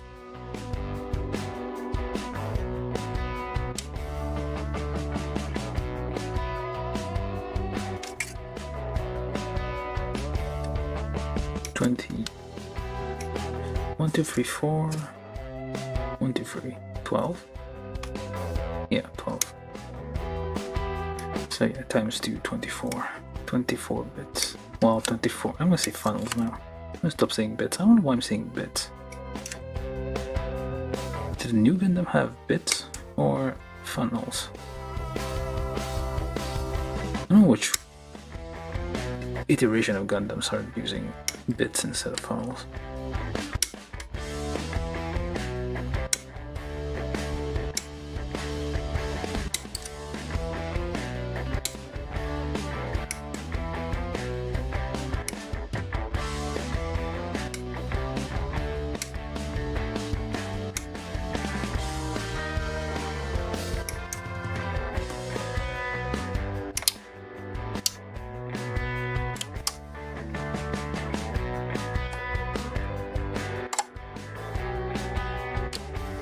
That was a bit dangerous.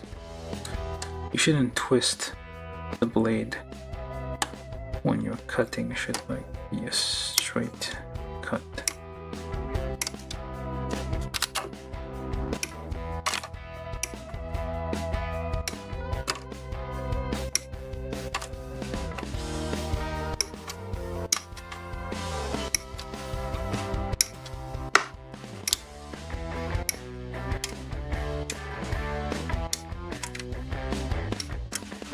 It's a bit sticky.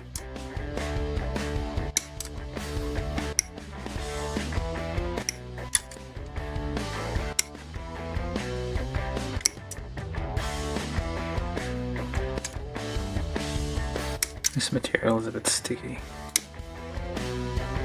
When cutting, like the blade sticks to it a bit.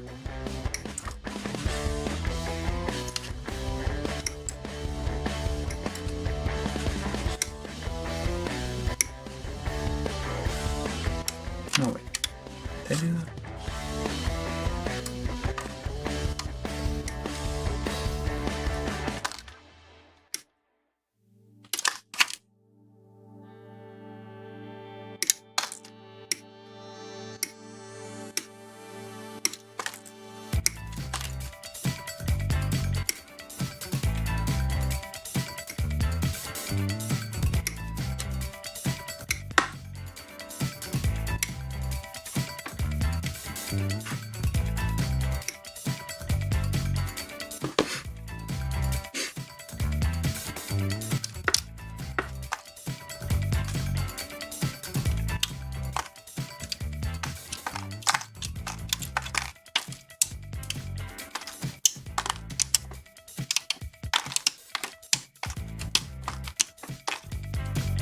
Oh, that's all of it?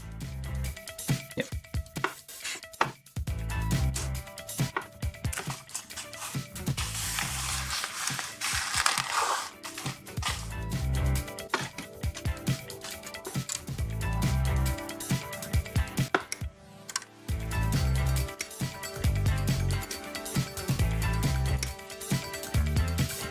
Why did it have 4? Could have just had 2.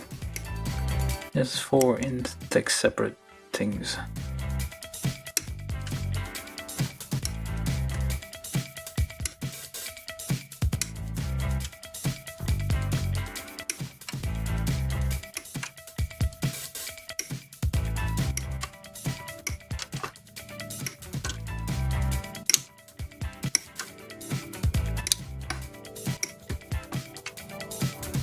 No, also this one.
From YouTube, John Ventura said a Mac, call it a night. Have a good one. All right.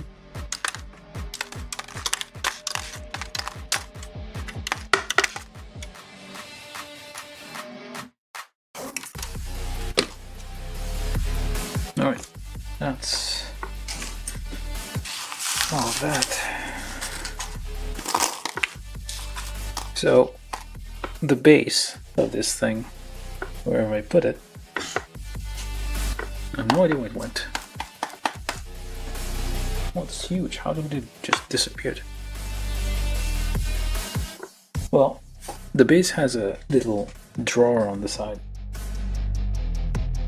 A little compartment. I don't think this will fit in there. I imagine a little thing is for like holding parts. But I don't know, maybe there's something later. We'll see. Yeah, there are some parts that are quite too big to fit in that little compartment, hidden compartment they have in the base for like spare parts, I guess. Not spare part, like accessories.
And surprisingly, we're done with that, at least for now. That part. But then, fun part, we have to do this. Does it ever end? We don't know.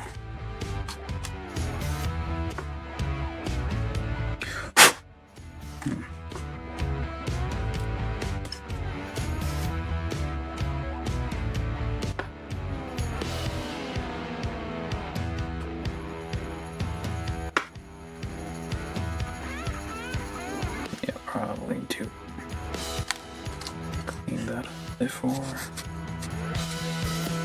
They're gonna be a bit rough.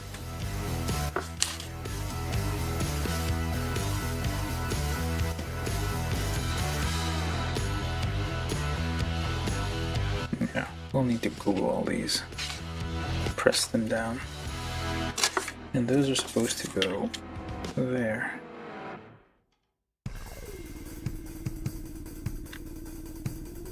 And then if you light it up here.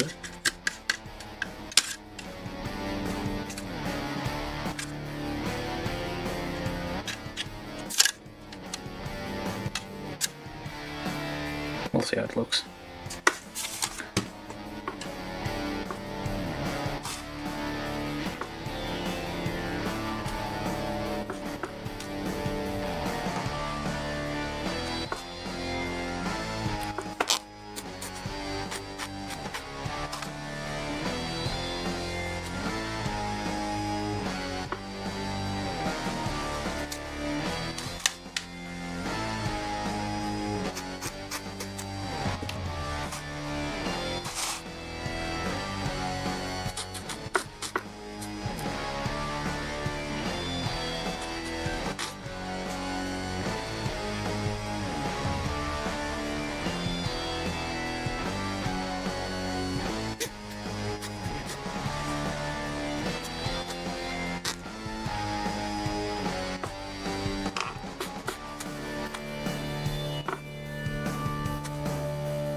No, technically I shouldn't even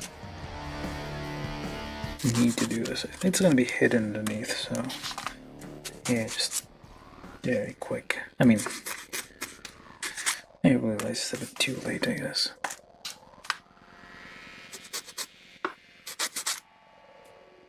Okay. Almost. We did most of them anyway, so might as well finish.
Am I enjoying the kit? I don't know anymore.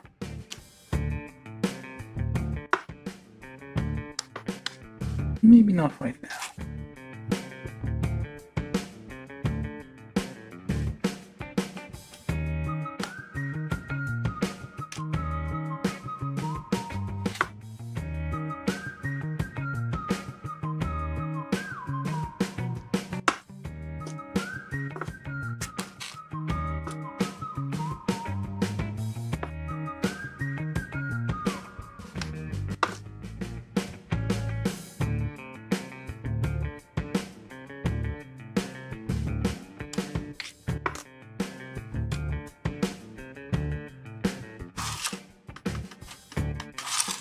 Okay, this one's on there.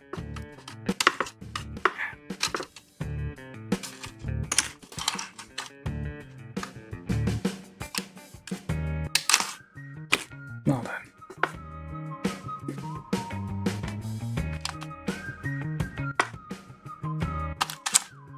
That was difficult.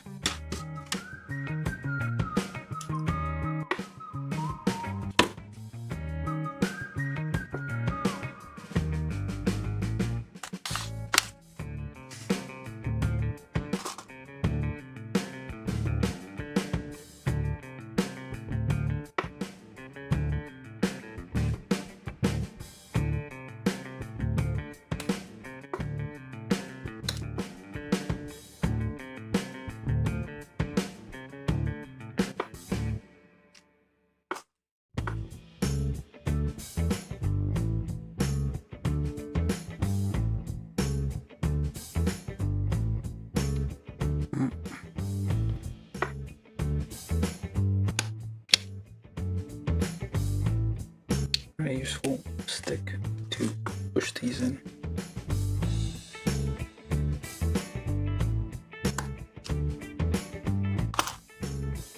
Feels like it's like a little, when you make like shotgun cartridges, there's like a little thing that presses down, trims it, I guess,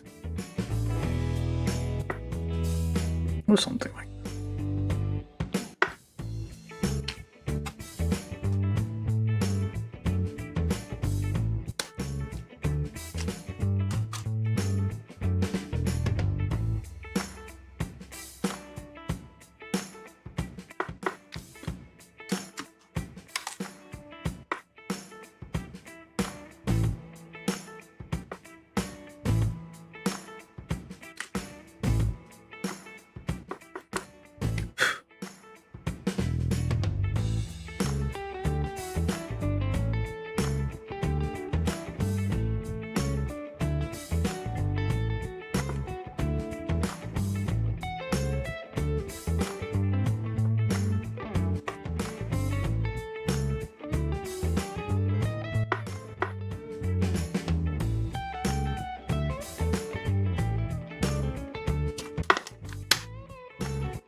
Yeah, will need to be glued.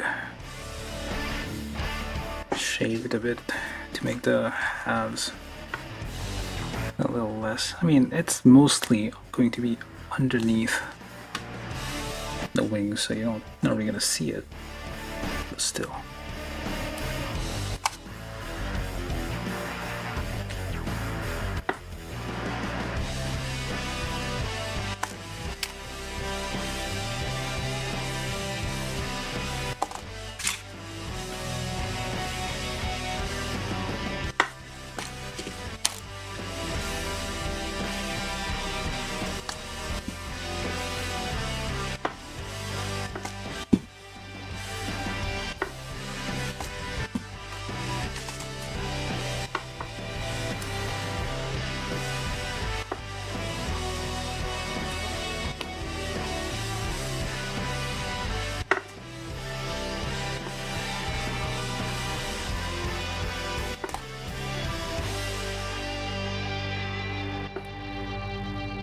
By the way, there was an X1, 2, X11, and T5.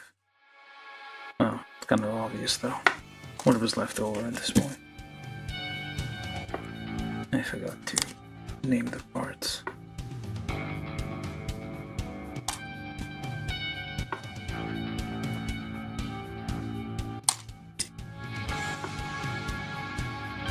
Hopefully we don't end up with like a mismatched number.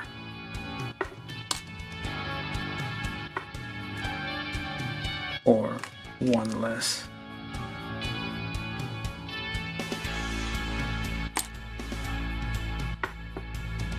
We got all of them, I think. At least we got pairs. We got full sets. Full parts, I mean.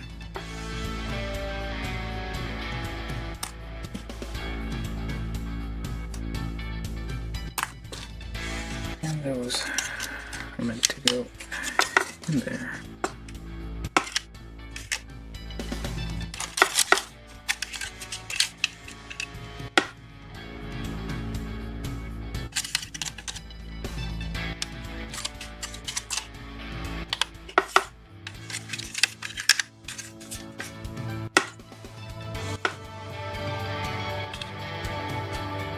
I'm gonna have to do all of these.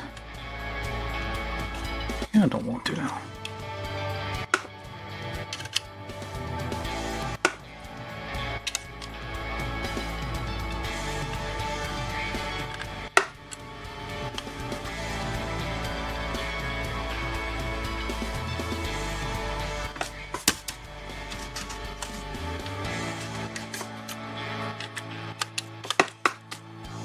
Now just hope we got all of them.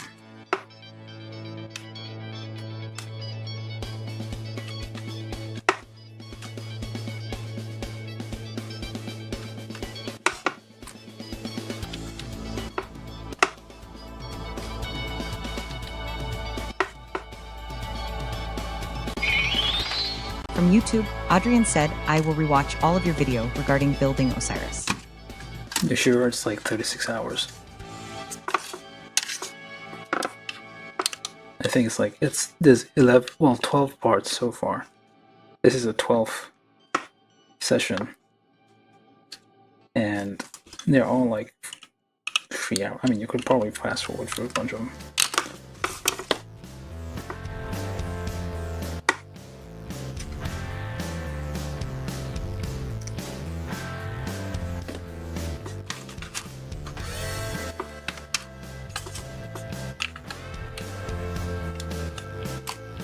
This is getting difficult. I'm not gonna do. There's a bit where you have extra. I don't think these are gonna cut it though. You get these things if you want to like extend those bits, but. I don't have this tree. Oh, that went by quite quickly.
Okay.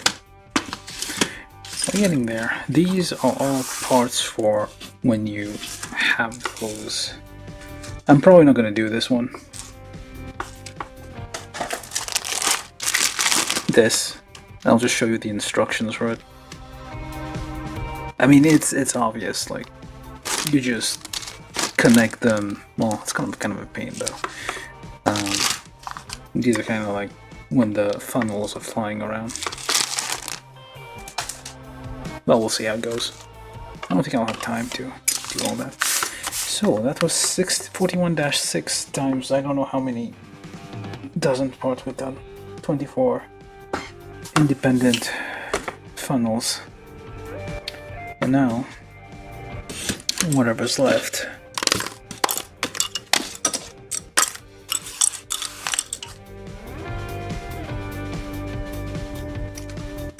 Which is Z3 or Z3 and X17.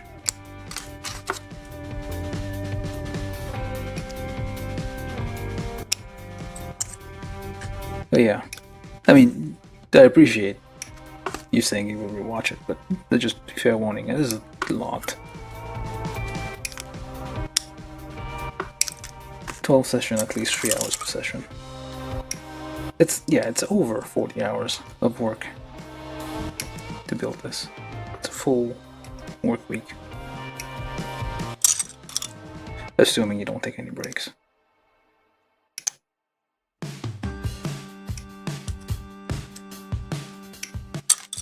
Supposedly you spend, is it 10,000 hours or 1,000 hours doing something to become an expert? I should already be an expert. Except that statement is not true, because if you spend 10,000 hours doing something wrong, you just become an expert at doing something wrong.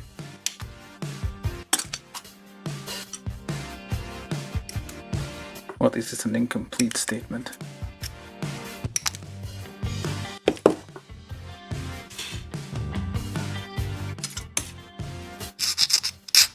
That's loud.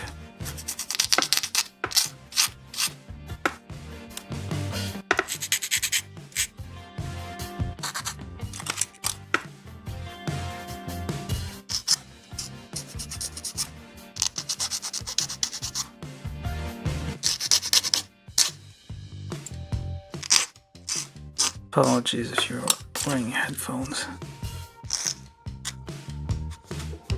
Well, you can think of this as ASMR, or really bad ASMR.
Okay. It says to remove this entirely.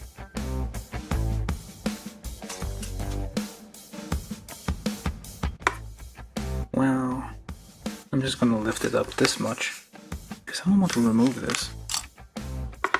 And then first this thing.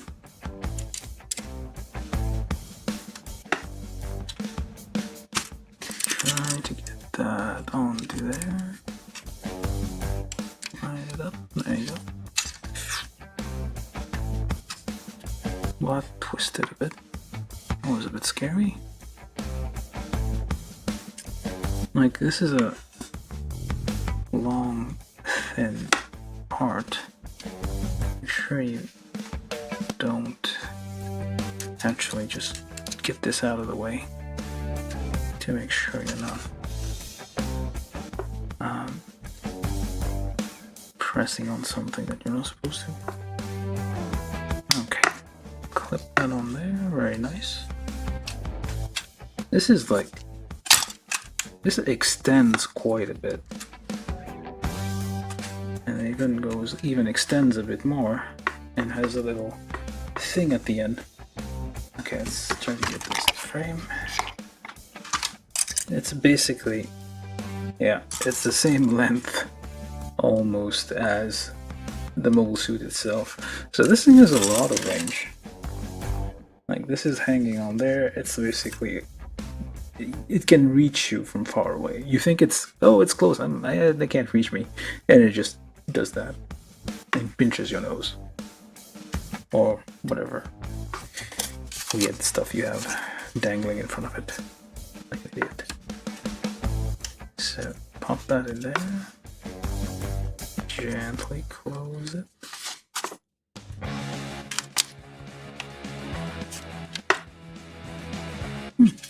Not bad.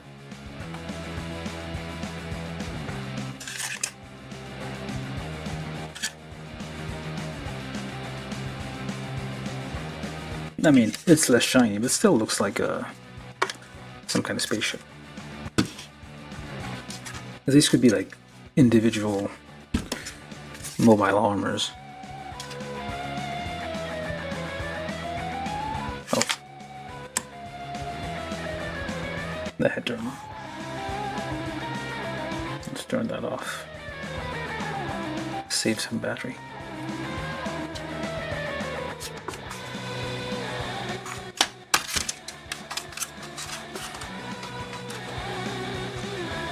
Lift that up. Move this out of the way.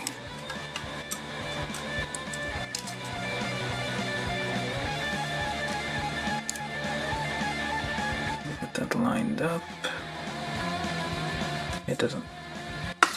Wait a minute.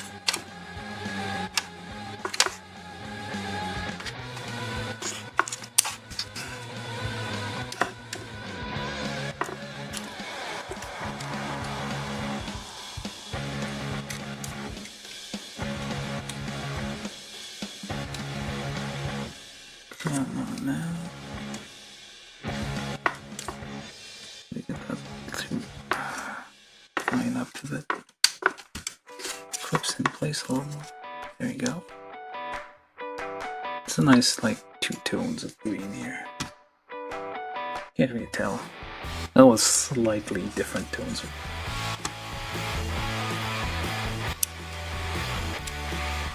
Like so.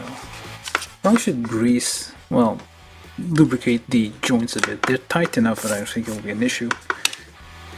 At least you can pose things. You won't be able to hold heavy things, but there's a bit of springiness to them. They like bounce a bit. They don't close all the way. Let's see if we can do this without any of that.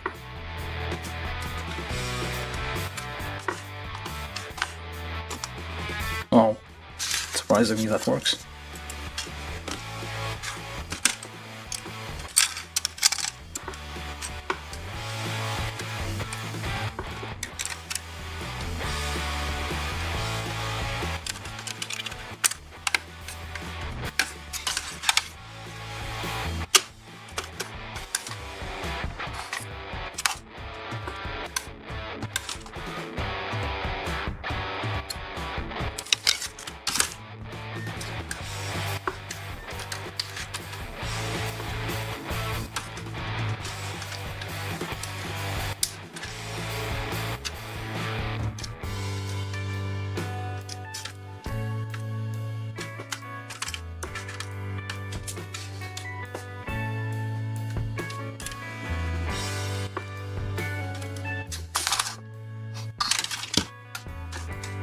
Actually use a stick to help this along. So remove that and push on the underside and down like so. So all of these get in nice and tight. And push it back.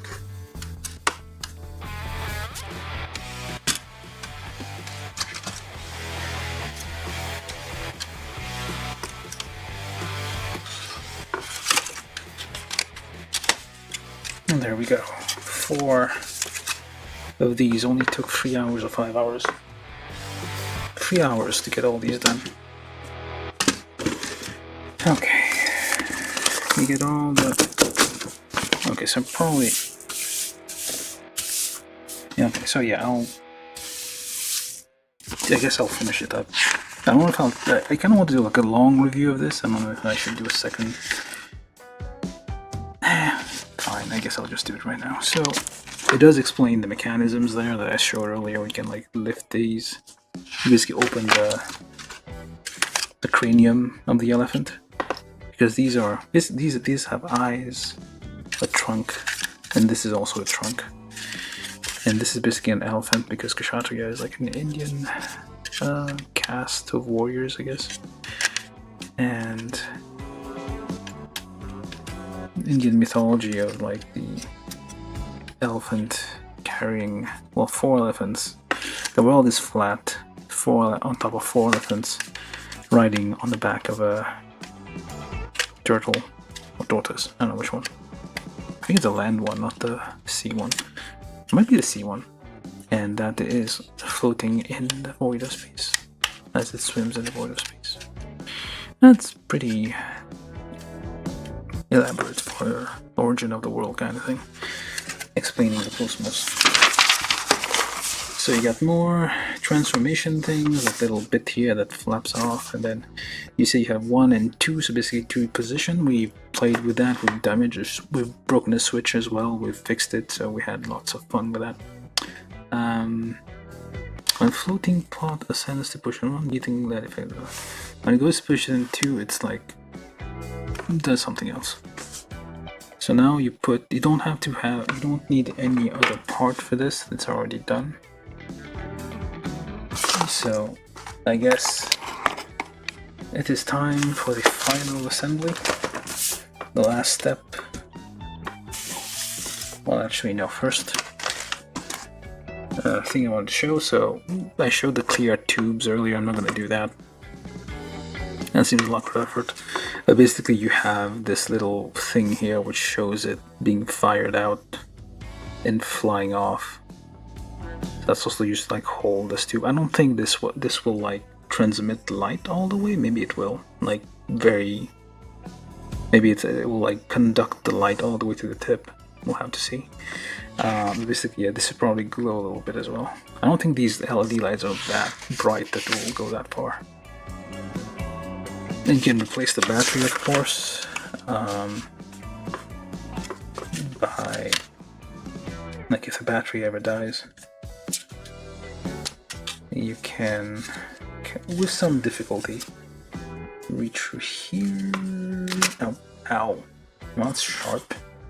There's a sharp edges, so you may need a stick or something to help you do that. So basically you can reach in and change the battery by removing this compartment here.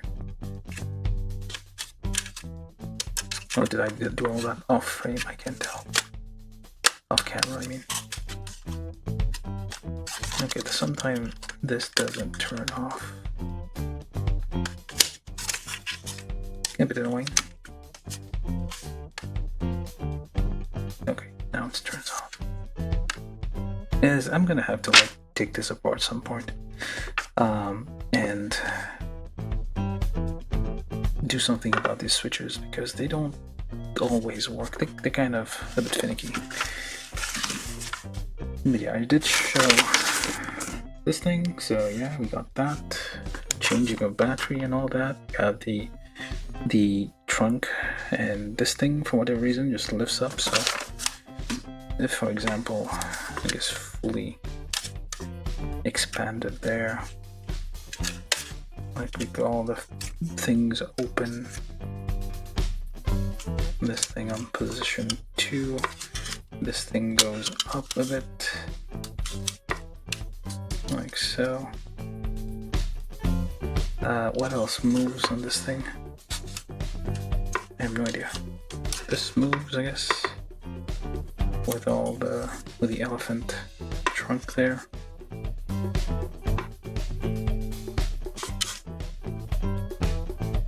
So yeah, lots of moving parts and fiddly bits. So now I'm gonna shut that up. And oh, okay, that works.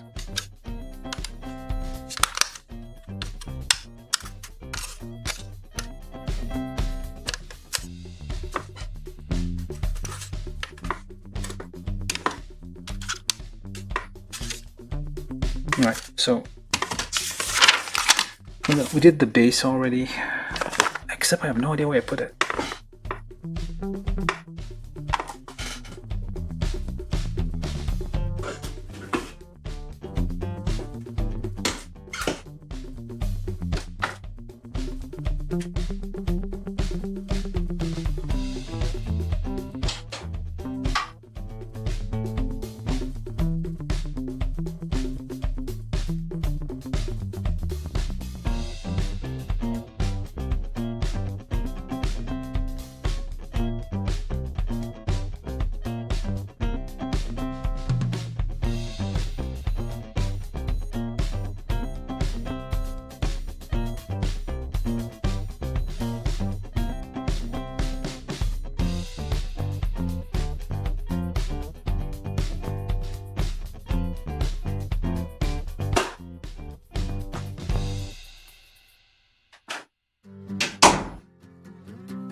Oops, sorry.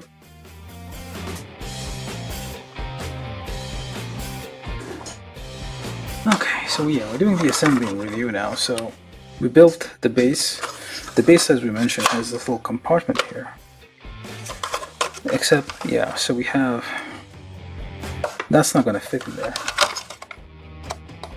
The beams from the beam sabers definitely won't fit in there, so I don't know where we're going to put that. And I noticed that this, you so much touch it, it will pop off. There's that little thing here. It keeps popping off. The little floodlights, which is nice for ambiance. But yeah, and basically you can put all your extra stuff in there. Try to all your extra hands. Oh, even the hands, okay. The hands don't fit in here. So what the hell is this for? I guess the only thing that fits in there are these things. That's the only thing that fits in there, so... There are some design flaws. You would have hoped, like, for something like this elaborate, the base would have ways to store all the extra parts that you're not going to use all the time, like the hands and whatnot. So the only thing that fits in this little drawer on the side are the parts for the things there. So I'm just going to put all these in here because I don't want to see those right now.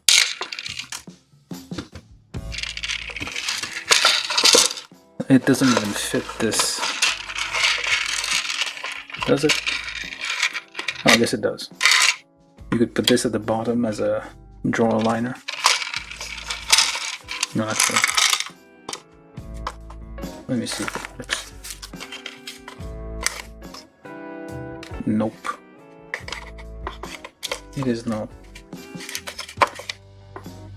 It is nowhere big enough.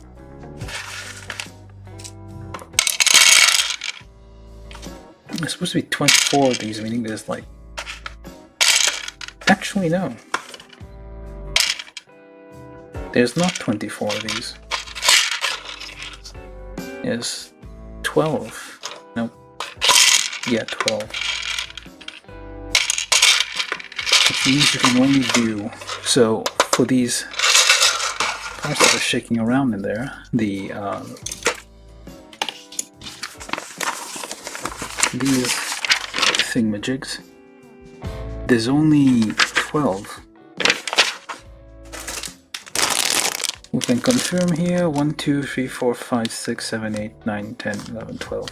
There's 12. So which means you can only do the thing firing for 2 of these at a time. So you can't do like or you can do like 3 on each, I guess. So you can have like all 4 of them firing if you want. That's also an option.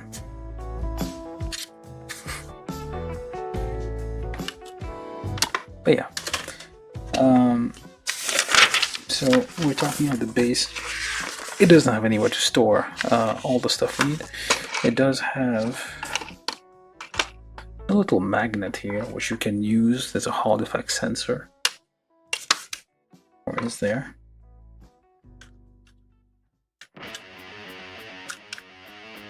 There we go. You can have you can trigger the lights without, and if you keep it on there for 2 seconds, it will turn off again. There's a little Hall effect sensor inside the thing. There's also a Hall effect sensor back there. When you open the cockpit, it will trigger it, sense it, and trigger the lights. Let's remember to put that in here so we don't lose the magnet. And let's put this back where it's supposed to go. So yeah, you do have hands to hold the beam sabers, of course. But you can, that's up to you. And they have like at least moving thumbs, so you can like do a little bit of posing with them, just a little bit. Let's put that back where it's supposed to go. Where it does. It goes in there, so you can, and it shoots out into the wrist.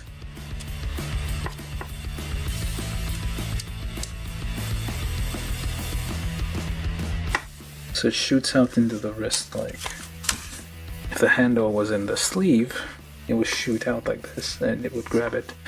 Very anime-like motion. We do have our pilot here, which we can paint later on. She does come with a stand, so you can have her on this little platform here, which is a extending thing here that can, I think, almost reach the cockpit area here based on height. Yeah, about much. Yeah, so it does reach about the height of the cockpit, and you can have this person standing on there. Although that's very precarious. It's got that slightless breeze, a cat just passing by, this will fly off and never to be seen again. So I don't know. I would probably keep it safe in the little drawer here. Yeah. Safe and secret. We do have a bunch of extra leftover pieces though that aren't used, it seems. They're just like duplicates of no, just extras. Nothing very special here. Alright, so actually let me just put my tools away before I forget. That was a very long operation coming to an end. We got extra hands, let's put those somewhere because we don't need them. We have 6 hands, well, 3 pairs. We have fist, gun, well, beam saber hand, which means technically you could just like, they could just give us like beam saber hands that would pass for fist, but this is like closed fist for punching, which we really shouldn't be doing with like these very that's a lot of joints to be punching something with.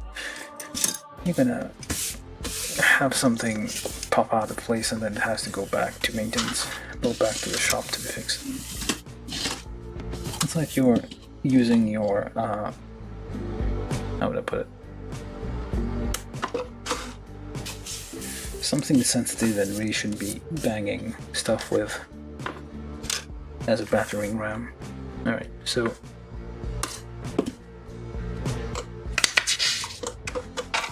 I think I mentioned this during the build of this thing, but it has a few nice little gimmicks, like this little floor there. That this is just flavor, I guess. It really doesn't have any functionality. There's nothing, you can't really store anything here, but it's like piston kind of. I guess if you're draining stuff from the Kshatriya and like you need some of it to like go down into the sensitive ship equipment underneath, I don't know why, but basically you have like this nice little thing here what looks like pistons are pushing this out. This is just for shits and giggles, I guess, which is very nice. Yeah, of course you have your bunch of locking mechanisms there where you can go up and down. You have your ratcheting, your thingy here, just you can like go up all the way, whatever, whichever way you want, which is quite nice. It locks when it goes down, it's like a ratchet. You get a little locking mechanism here too, assuming that works. Somehow it's stuck in place. We need some help. Okay, there we go. Helps it lock in place here so this doesn't wobble. Lots of locking mechanism in this thing. But yeah, nice, very nice. Well, very good, decent base for given what we have. Okay. Can't really review the base at the same time here. We haven't finished the assembly. All sorts of stuff here. It mentions the magnet with like the Hall effect sensor in there, the magnet that we keep over here. And the last couple of pages are just the last few pages are guide for the water slide decals, which I have not opened because this is like the biggest sheet of decals. There's no I mean, there are a few huge decals. I'm not sure if you see that. Let me take a look.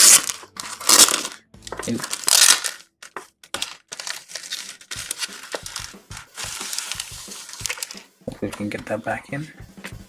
It has a protective sheet which is kind of sticky.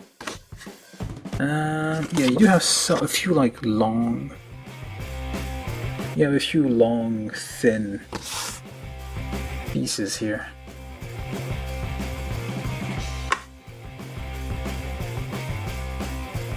But otherwise, this is a huge sheet of decals, like lots and lots of like small markings everywhere, protected by this somewhat sticky, I guess,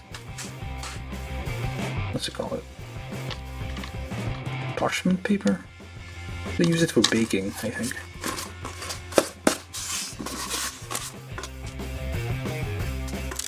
That's not parchment paper, I don't know what they're called.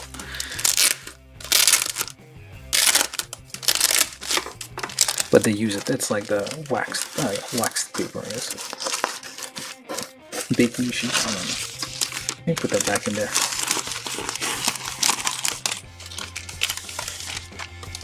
Alright, let's leave that nice and protected for all times. It's bigger than A3. Well, no, it's bigger than A4. It's bigger than letters. I don't know what size paper this is. Probably some Chinese standard. It's like bigger than your like kids from Japan usually have A4 boxes or A3 boxes, like multiples of A4 paper size, because the idea is you can fold up the thing and like put it in like a clear folder and admire the artwork. Usually. So it's all just markings everywhere. And also a ton of marking on the thing itself, on the base. I didn't know that. So I guess you would have to like apply a coat of some kind of paint to the base to basically, well, before you put the stickers on, because, well, stickers, the decals, and that's it. That's all the instruction. There's no, that's the fun thing about this, there's no like indication of like information about the people who made this, there's no like backstory, there's no like, it just starts parts and then instructions all the way through, and it's like, well, printed in a way that clearly they're trying to like save some ink. It's very, I'm trying to make sure, is that even right? It seems a bit off, this part compared to this part. I don't know. It's a little off. I feel like this might be a prototype that is not exactly the same as the finished product. Very possible. Oh, because it's leaned back a bit, that's why.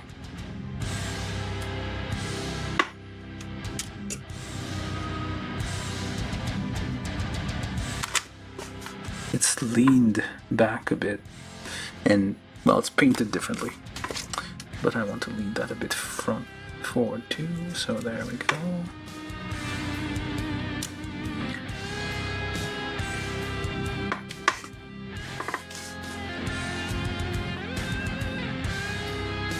The sleeves fit nicely here. They line up. There's lots of dust everywhere, so eventually we'll have to like clean this somehow, swab it with some wet Q-tip, cotton bud, whatever thing, whatever it's called in your respective countries. Just like gently, and also like clean up all the if there's any kind of stress line, cover it up, cover up any like damage to the chrome part with some metallic markers of matching colors. You do get like I think I did mention that the beam saver beam is like wriggly. It's not like the usual smooth beam that we get. If I get an example somewhere. Going around. Alright, so this is like from an RG kit, but even master grade kits will have like very smooth beams here, whereas this one is like more like a lightning bolt. Like it's going all over the place, which is a bit more realistic. It's not going to be like a perfect like blue flame from a propane torch or something, like with no turbulence. It has like turbulence in it. It's like bulging in places. It's like uneven, which is much nicer looking, I feel. But yeah, they're very long and there's nowhere to put them. Same with spare hands. I guess you could tape them under here somehow. I guess that might work. If we make we'll make another compartment, I guess. Basically, these would fit under here, I guess. But you would just, they would just be hidden under. Sorry, you can't see anything. It was off frame. So basically, yeah, you can hide these under the base like that. Basically, like put the base on top of them when you're hiding it. So that could work, I suppose. But there's nowhere to hide those extra pieces, and of course they fly all over the place. Alright, so let's do the final assembly. So one thing I kind of recommend doing, this the black stuff you see on the tip here, this is actually lithium, it's just black lithium grade. Usually these are white. Those are used for like you'll find them in where there's gears, plastic gears and stuff as lubricant, because it doesn't damage the plastic. And well, it says to use it in motorcycle houses. You need to grease your houses because your houses are gonna be squeaky and stuff. So you grease your houses and to stop being squeaky. But yeah, so I recommend. There's some parts, like especially these, are extremely tight and they will squeak a lot. So I recommend putting a bit of grease on there just to help it connect easier. So let's just do that. So we can't do Kshatriya right now, so let's just lock all these in place. All of these, this locks fully, and that should lock about here.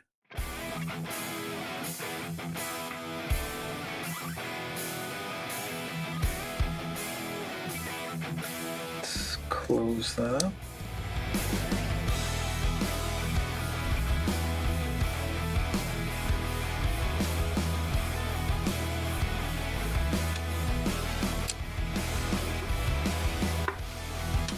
Like the lithium grease will prevent it from squeaking, because well, these are very tight, very tight. You don't need much of it, and the reason that I mentioned is like probably will need to like grease not just these, but like the hip joints, probably just like there are some of them which are a bit springy. I mentioned that with the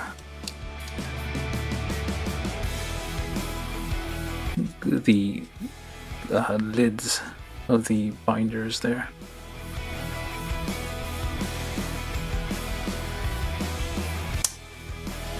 Let's just put that in there. Hopefully not a lot of the grease came out. These are like quite gigantic. So close it like that. This is supposed to lock in place, but it's not. I guess it has a little bit of play. Lock that in place. Lock that in place. Like every joint in this thing will lock in place. And they are somewhat all at the very similar angles here, so that's good. They all locked in place, except the other one here is a bit too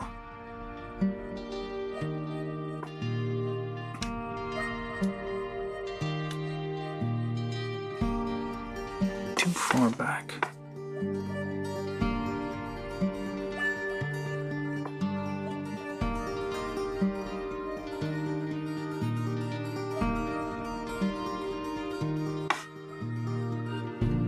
Yeah, that's about right. All the angles are somewhat similar. Yeah, you can like make them all exactly the same angle, because every single part of it will lock at certain predefined interval.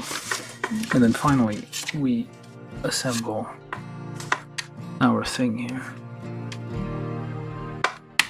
It clips on there.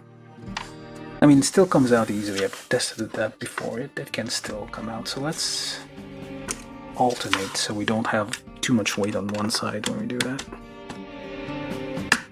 Clip. So now it's kind of balanced. You can already tell this thing is I'm zoomed out. This is probably the maximum I can go out. And it is already... Yeah, this thing is on? Oh yeah, it's on. I forgot to turn it off. Turn it off. What the crack?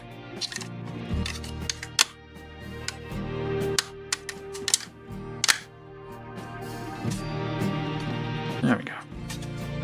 Yeah, we'll need to fix those switches inside because they're... Ooh. Okay, I wasn't supposed to do that. You're supposed to lock those in place. I mean, it has a little bit of play, but still.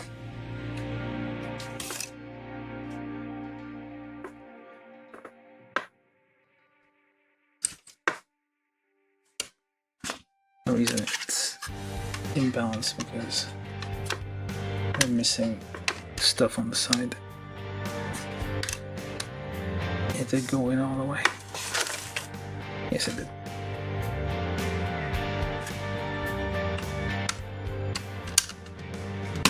Like so. And there we go. Kshatriya.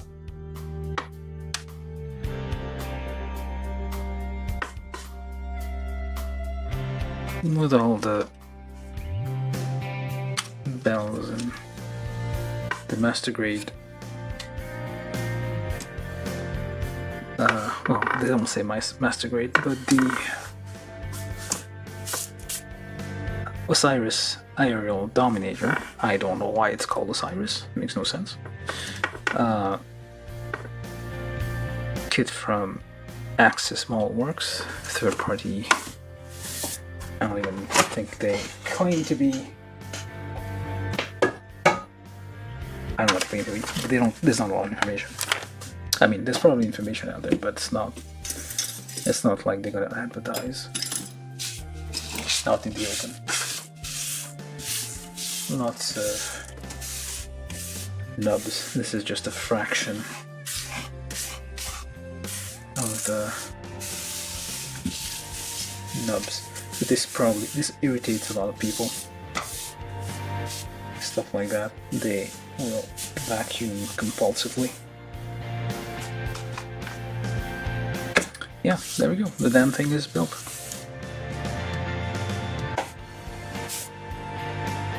I don't know if it will fit on this thing. I should probably do a review though. It's very, very heavy. It's super heavy.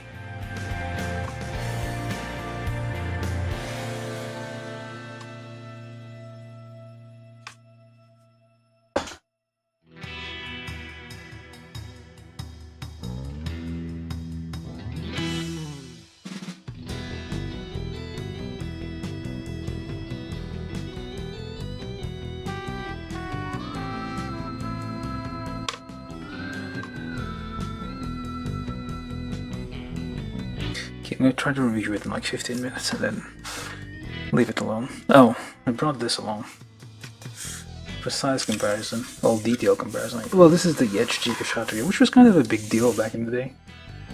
And then compared to this one, you're like, what was the fuss about this one anyway? This is in stock right now if you want to get it. Various places. Bandai like reissued this thing. It's a bit more expensive than the old version. Like the updated. I don't know. I don't think they updated the design. It's just reissued with a new price and new product code.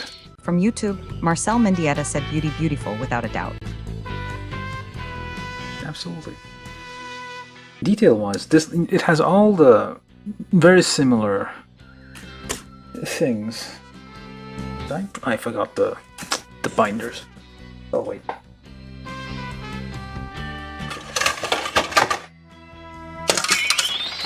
From YouTube, Marcel Mendieta said sorry, haha.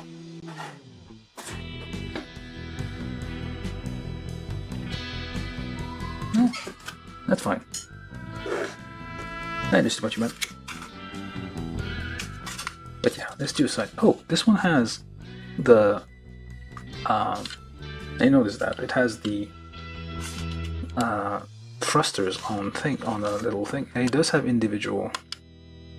It has 24. It has details. Honestly. When you think about it. It has reasonable detail for an SG kit. It has its own charm. But yeah, just a size comparison. Let me just put some of these on there.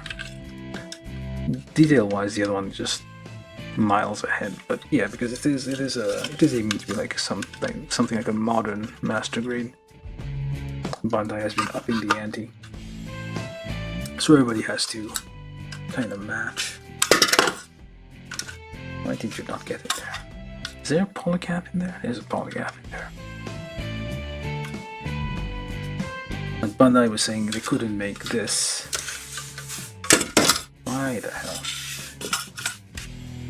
Is there a polycap in there? I don't remember there being a polycap. Yeah, there was a polycap, I just didn't notice. The bell pepper, original. This is new. This one's a bit more green, I guess. This is definitely a green giant. Besides comparison, our standard unit of measure, the Char's Zaku.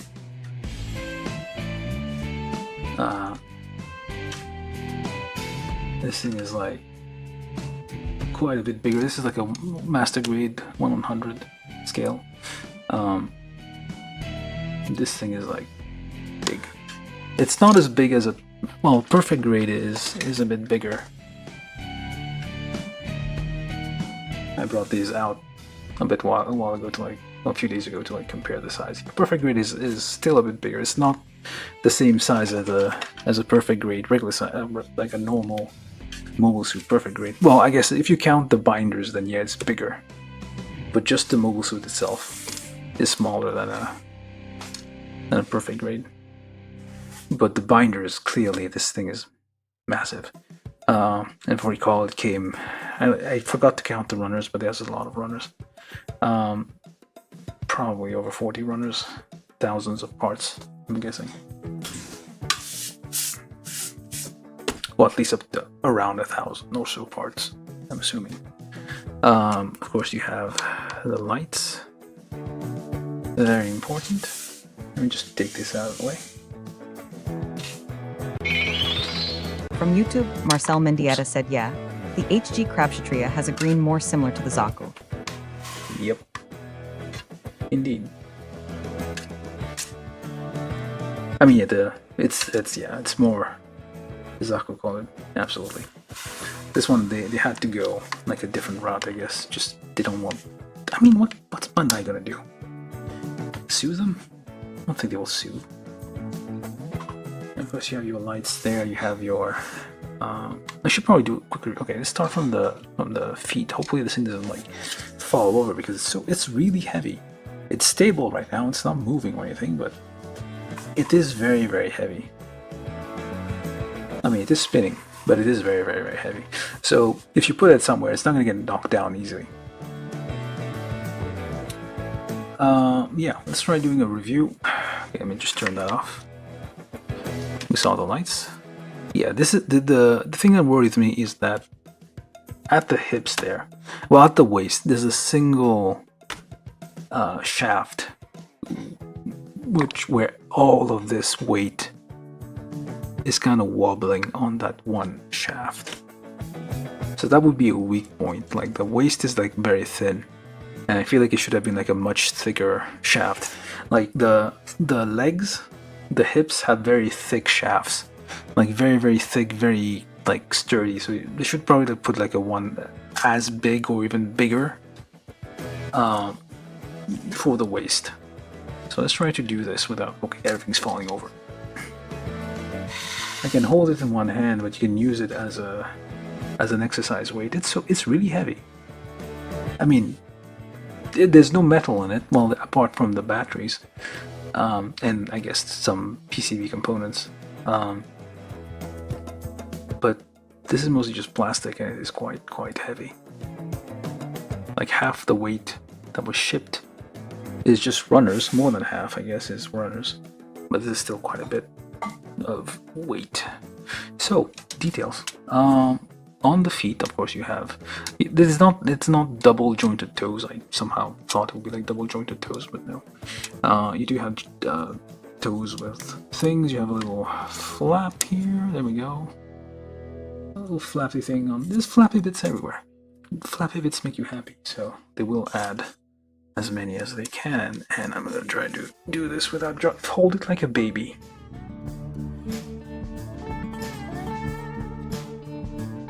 Yeah, you need to hold it like a baby. Support the head. Essentially, the binders need to be supported when you're holding it. You can hold it in one hand as long as you're holding. You hold it like a baby and you like support the back. You put their hand on the back here and like support these so they don't like spin out of control or break their own weight. But some of the inner frame, like the articulation, is made out of a material. Well, the abbreviation is POM, P-O-M. I forget what the plastic name for plastic is, but it's supposed to be like a very sturdy material with like low friction,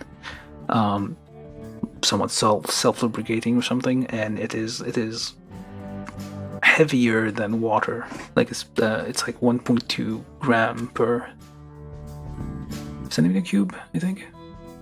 Basically, it's heavier than it would sink in water, so it feels like metal. Like the weight of it feels like it's made of metal, but it's actually plastic. And it's used like in the inner frame. To a lot of it is used like everywhere. You can see it, like it's inside here to hold all the weight. So everything is made like inside of that. That's why you got these things. So you got nice feet with like.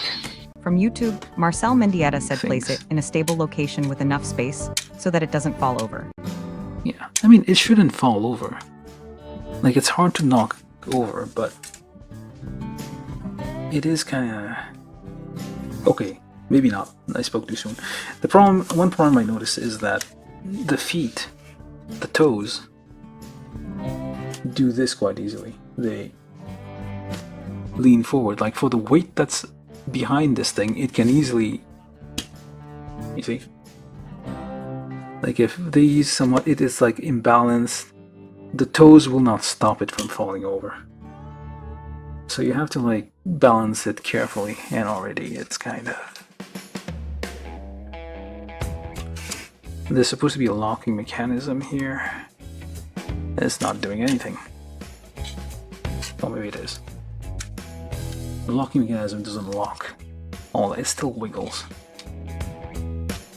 Nope, now it's falling backwards. So that's one problem. The toes here don't like really... They won't really prevent it from like leaning forward. The toes are somewhat too easy to like bend this way and they will fall. Same thing on the back. Oh, not on the back. I guess if you lean it backwards a bit, it's a bit more stable. It's a bit more back stable than front stable. But yeah, so lots of flappy bits everywhere. There's like these things which you can pull out. There's like the mechanisms From here. YouTube, Bup said, whoa. Hey Bup. We just finished building it, we're trying to review it now. You get all sorts of mechanisms here that pop out. Not as much as I thought it would be, but I thought it was like... Well, I guess it looked like more obvious without the outer armor covering some of the stuff. From YouTube, Bup said, sorry I hadn't been here a while. This looks so good. Yeah. No worries. So we do have like all sorts of flappy bits everywhere. And you can wobble that, assuming it doesn't want to. The flappy bits are all over the place. Let's see if I can get this to come out. Actually show it to you.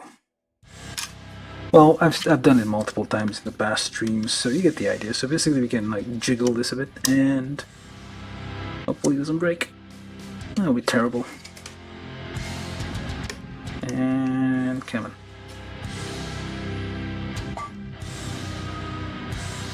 It's supposed to... Oh, did I unlock it? I didn't unlock it. There you go. Ah, there we go. You can pop this out, so basically... Oops. Okay. Yeah, like I said, you support the back of the head like a baby. So, yeah, you have like this mechanism that kind of like flares out the thruster here. You have like these knee thrusters, all sorts of interesting mechanisms throughout the thing. The legs, let's unlock that. The legs will have an interesting mechanism where these travel. I don't know if you can see that. Probably not, but there's like a bit of travel, essentially. So you can kick things. Oh, the head turned on. We'll do that in a minute. Can you stand on one leg? That would be miraculous if you could. I don't think you can.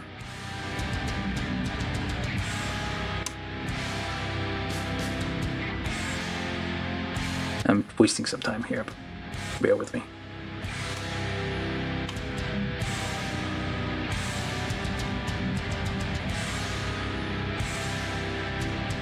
Hey, you can do it. I don't know how. It's not stable, but you can do it. Let's see if autofocus works at all. Oh, it's gonna be all over the place. Okay, this distance is fine. But yeah, basically the legs here, the hips, that's what I didn't like about this. The hips do have like interesting design, and the knees, well, not the knees, I think the ankles, yeah, the ankles ratchet.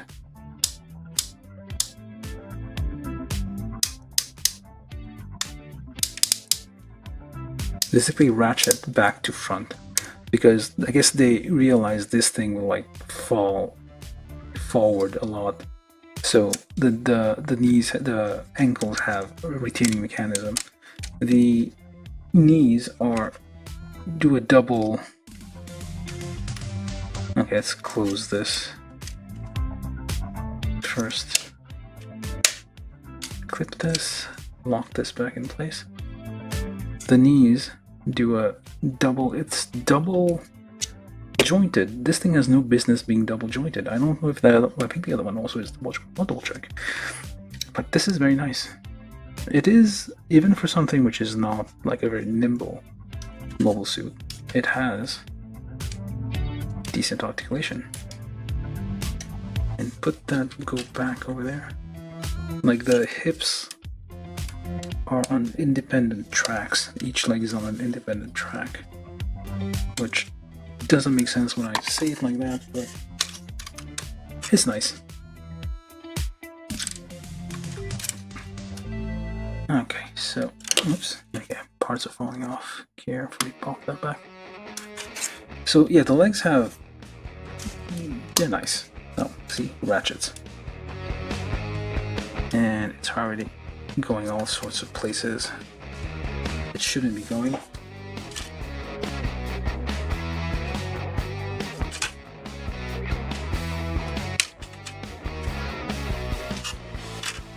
Okay.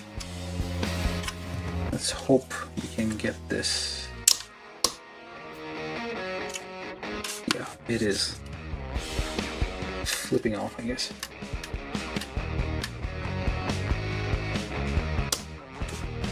It's kind of difficult to like figure out like where the balance point is, because right now it feels like a lot of the weight is on that that shaft inside here, which is like a single very thin shaft relative to the rest of this thing. It's like that's a weak point. Yeah, so let's move to the waist here. You do have a bit of lots of floppy bits. The skirts here are like independent. You have like bits that move and do all sorts of things like that. There's like all sorts of like moving parts everywhere, like things that pop out, wibble wobble, all sorts of interesting activities are happening. But yeah, including in the back here, which has like some pretty nifty thing here. So assuming you can do that, yeah, you lift it and you basically unfold a bunch of thrusters, and you can also lift this part and you can like swap out. Assuming you can get this out. No, come on, get out. Okay, let's get this out first.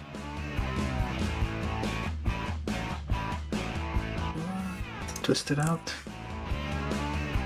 You have a like a fuel tank, energy cell. I don't know what it is.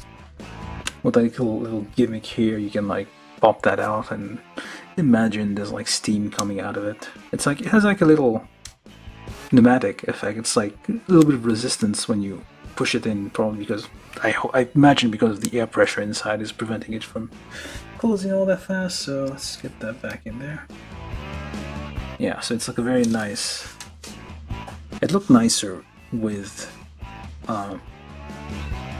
without the green stuff on top of it, but it still looks good here. You can see all the detail kind of peeking through when you open it. So let's just try to get that back closed. Oh, maybe.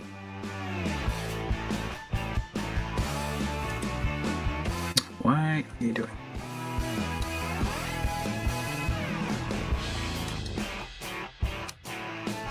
Some of these are a bit hit and a miss. There we go. And close. Very nice. Yeah, I probably can't. I can't put the whole thing in frame. It's so large. Oh yeah, there's a locking mechanism for the tip as well, so it doesn't wiggle. Did I use it? Maybe it's this one. I think it's this one. Yeah, that is this one. Prevents the hip from like wobbling. There's like lots of small latches and locking things to prevent movement where you don't want it to move.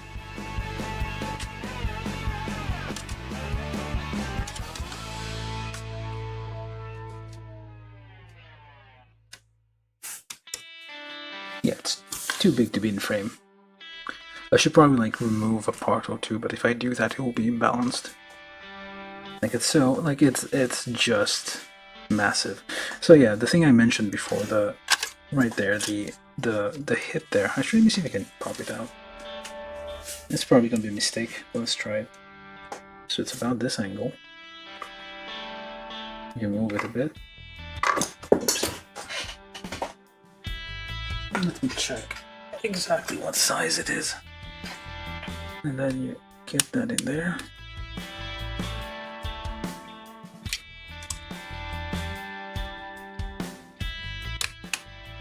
And something just came off.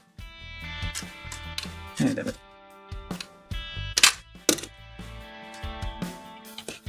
Because I pressed on the wrong thing up front. Ah, there it is. There you go. Like the whole weight of the top is like on this very small. Well, it's like thick and kind of short, so it won't snap because of the length, but it is kind of in a. It's a very small hole, a very small thing for the size. I would have kind of thought like it would be double that at least. Radius. Or diameter, I guess. Double this. Much bigger hole, much bigger like mechanism here, because I feel this is gonna break, and it's like it has range of movement it has no business having. Like this is a lot of movement for a torso. Like the spine can like lean forward quite a bit, which is probably why I'm seeing. Let's try getting back in there, and hopefully without destroying everything. Okay, get that the angle there. Oops. Like so. There we go.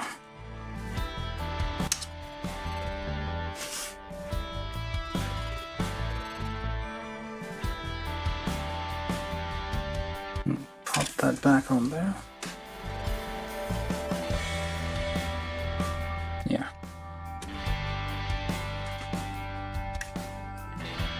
I think these are just doing whatever it is they feel like.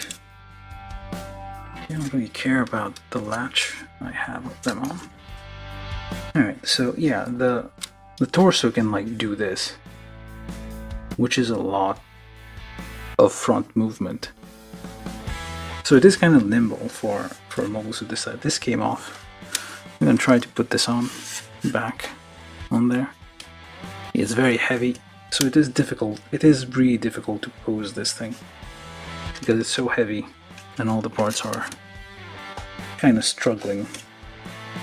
But it has a lot of like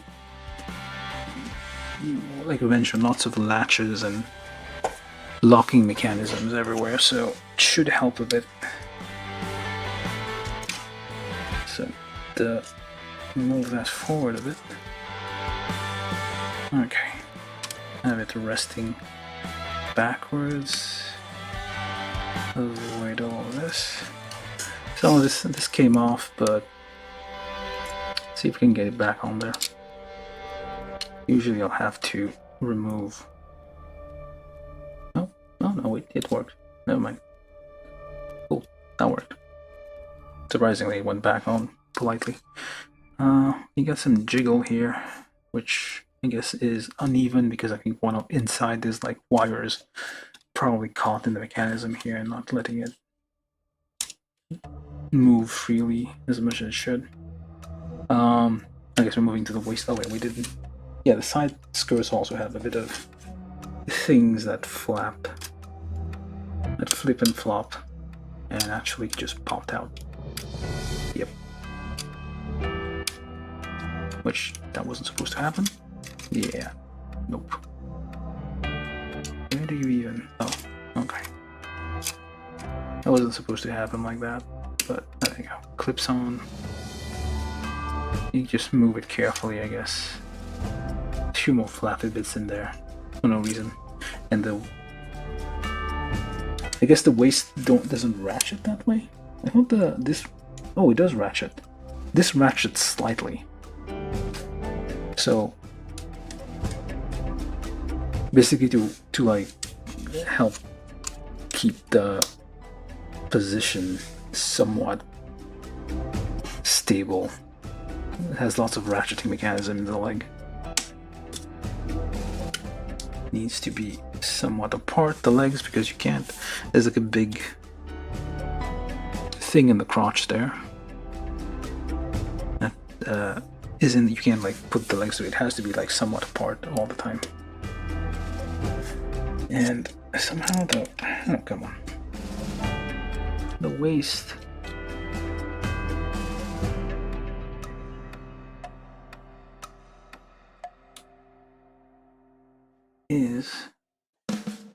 seems to be like leaning in some direction or other. Yeah, like you see how it's like wobbles. Most mobile suits don't do that.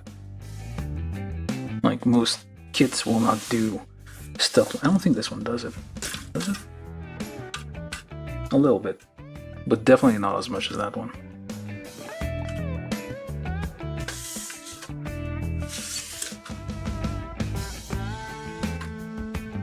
Let's leave that over there.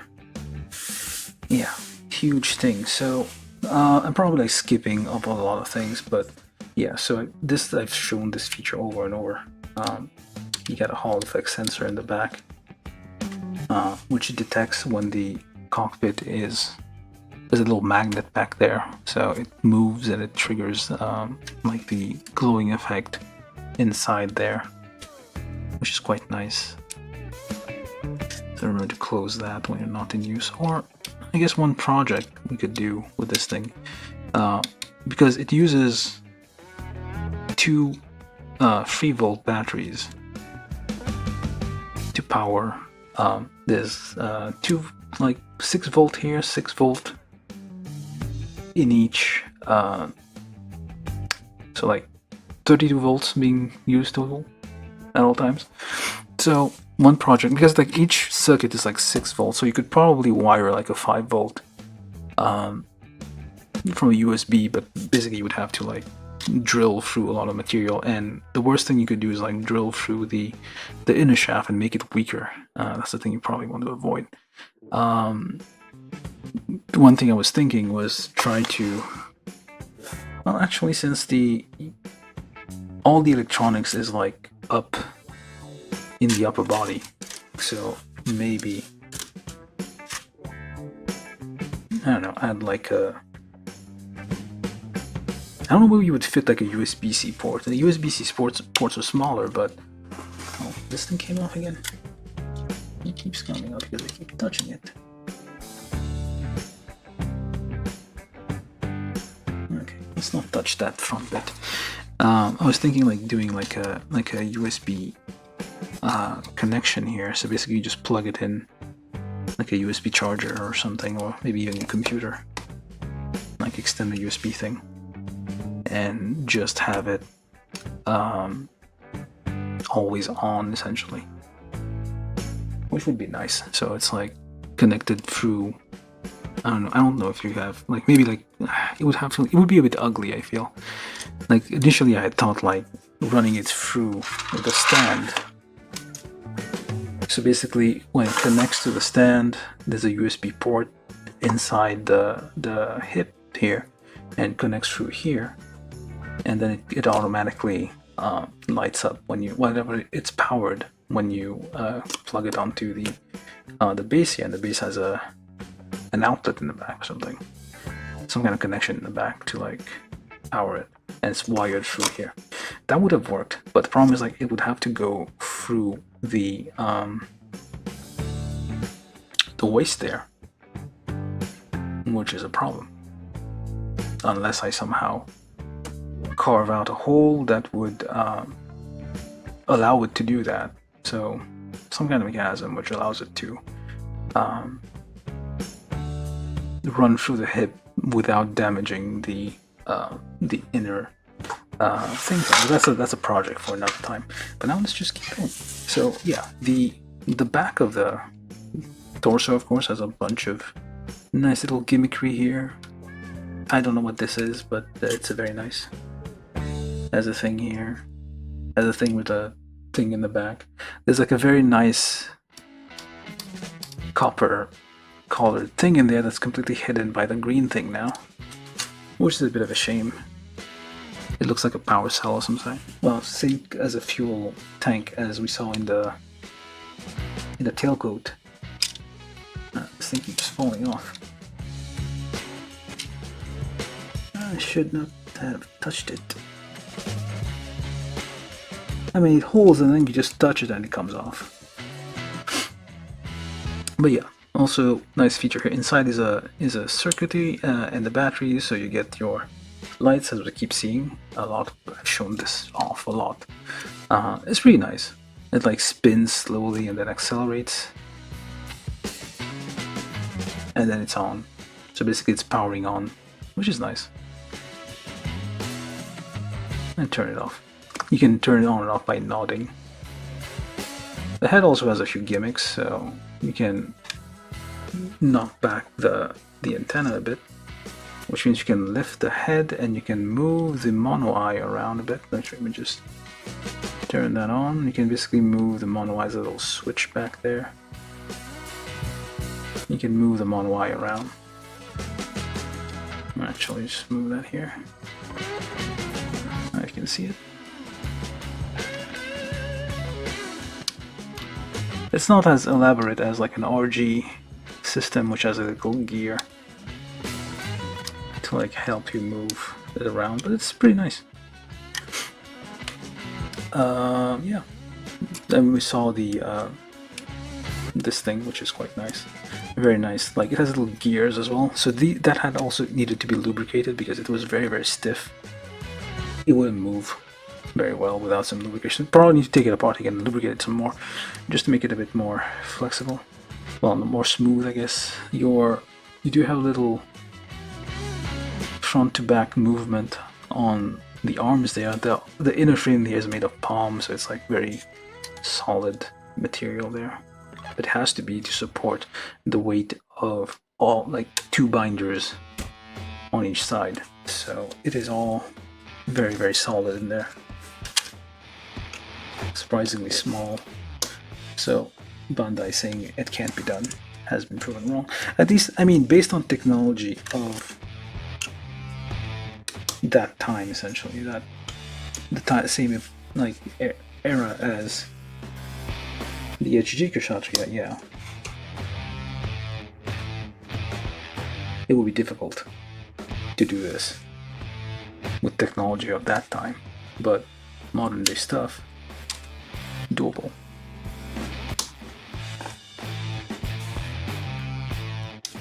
Let's put it like that. Of course, you have the sleeves design on the arm, which is because, yeah, that's what they call the Xeon forces, the sleeves. And trying to... Where did this even go? What the hell are you doing?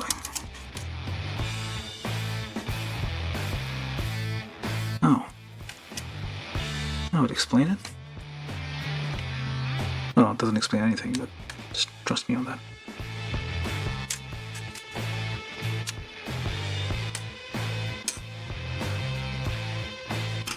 Okay, lock those in. There's like lots of locking mechanism.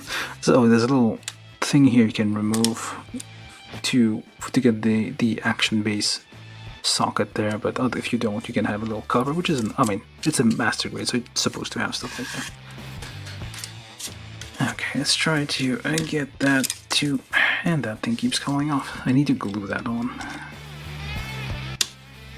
Because even if I glue it on, it's still like held on by almost nothing, so not sure it's gonna help much. What exactly is? Well, yeah, need to glue it on.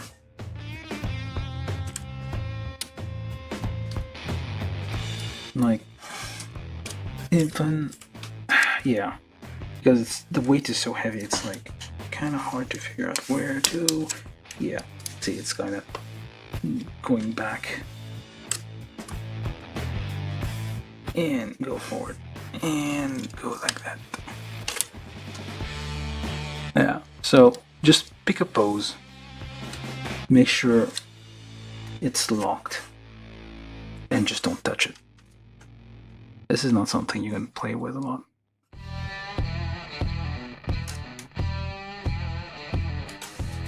The thing that kind of annoys me is like, it feels like the torso is always leaning somewhere.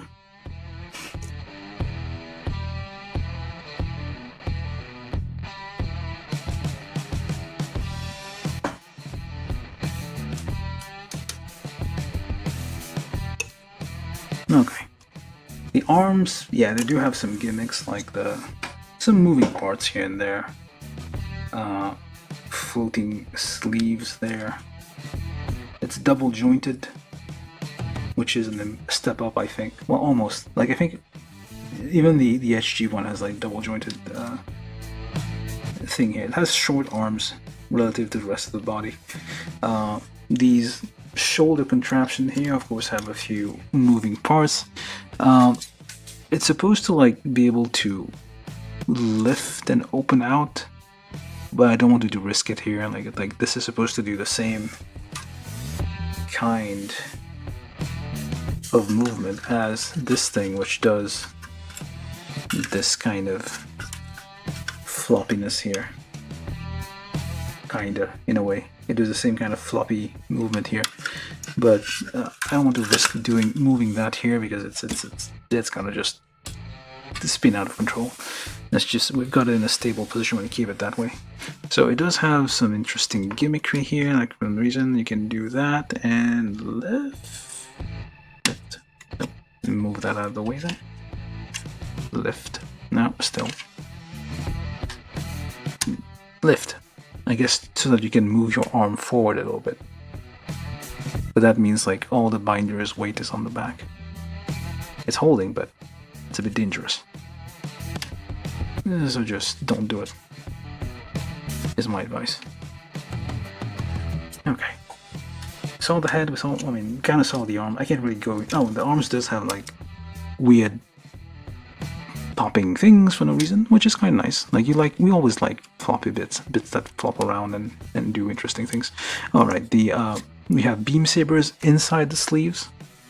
So there's a little kind of a ejection mechanism here, so it's supposed to pump out into the wrist like that. A very cool anime style way of arming yourself. Your weapons pop out of your wrist. It's on both arms. Very nice. What else? Oh yeah, it's not shown here, but like there's a lot of like very nice inner frame detail that's hidden. Lots of like copper and like silver overlaid material there that is hidden underneath, which is kind of a shame. Yeah, and of course you have the giant sturdy arms there, which lock in all sorts of position. We've just finished building the massive binders. All four of them are pretty, like, again, it's a shame, like, we're hiding a lot of detail there. They have all sorts of things that open there. The motif there, the design is an elephant. You have two eyes, and that's the trunk. These are the ears. The ears there. So yeah, because Kshatriya, as I've been saying, is of Indian origin. Like the legend. Well, it's not a legend. It's like a caste of warriors. So you got your thing here, which you have two position. I think that this one is like when it starts to freak out. Yeah.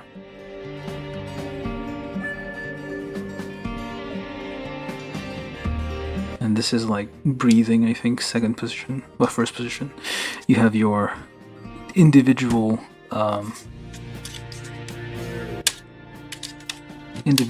funnels, 24 funnels, 6 per arm, if we can do the math. So you get all sorts of like things that pop out a bit. Even this little thing here, just a slight. Oh, that was a bit more before. Huh. Huh? That's it? Oh, I thought it was a bit more. But anyway, yeah, you have like, this just like expands and all sorts of, explodes really. Like you have, well, this times 4, basically this thing is like exploding. I'm gonna take like, if I do like a short, like showing off all the poses and how it all, it's gonna be like a 40-minute short. It's gonna take a while. So, alright, just close all that up. Just close everything. Normally, when you put them all the way down, it should turn off the mechanism, the like lighting effect. There we go. Hopefully, it doesn't always. I don't like how the sound this thing is making.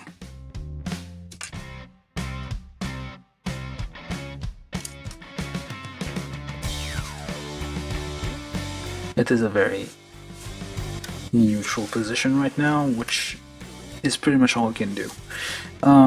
Perhaps like if you mount it on the provided base, basically some of the weight will be off of the legs, and you can pose it a bit more. You can have a bit more options to pose it. Like if you extend this all the way up, I guess it's like a bit. It's going to be quite a bit off the ground, so you can. And it's going to be very, very like very high up, and you can have like more leeway. I mean, a little more freedom to do poses where all the weight isn't like on the legs and causing it to bend out of shape. And there's a little thing here. There's supposed to be a little floodlight kind of thing here that always keeps you just come off this thing. Probably better off not putting it on there and just keeping it in the little side drawer we have on there. This little side drawer, you can hear it rattle from all some extra pieces we put in there. Alright, so I don't know what else to say. Like, it is. This has been it. You kind of exhausted building this thing. It took like 40 hours or something. Now I'm gonna take a break from building things for a while.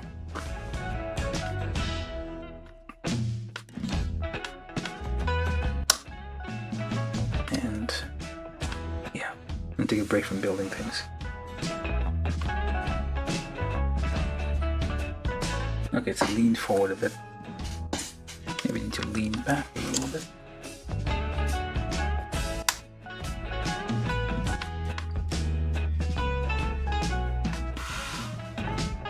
I don't think this. Yeah, this is how this is the max zoomed out it can be, and things just don't fit.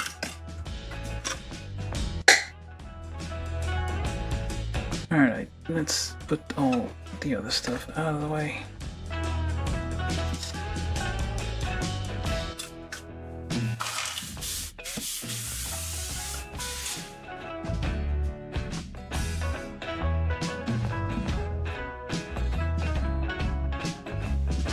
To get the whole thing in frame, you really have to be far away,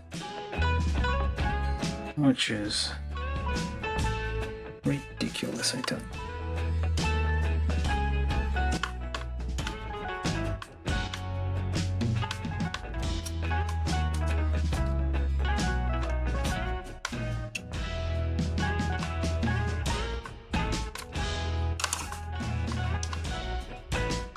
I feel this thing is still gonna. It feels like it topple. It's stable at the same time. It's not stable. I don't know how to describe it.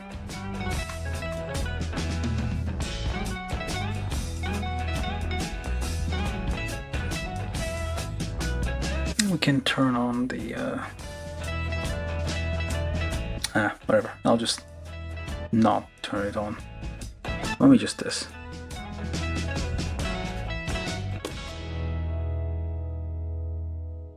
I think it's out of focus. Yeah, I'm tired, as you may be able to tell. It's pretty far away.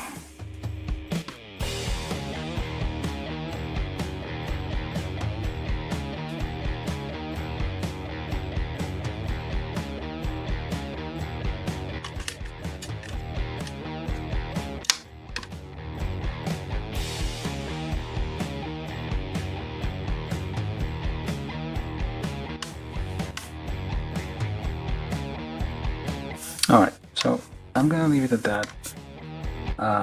Thank you for watching. This has been an adventure. I'm gonna take a break from building things for a while, as I said. And again, this thing's kind of leaning. Why are you leaning?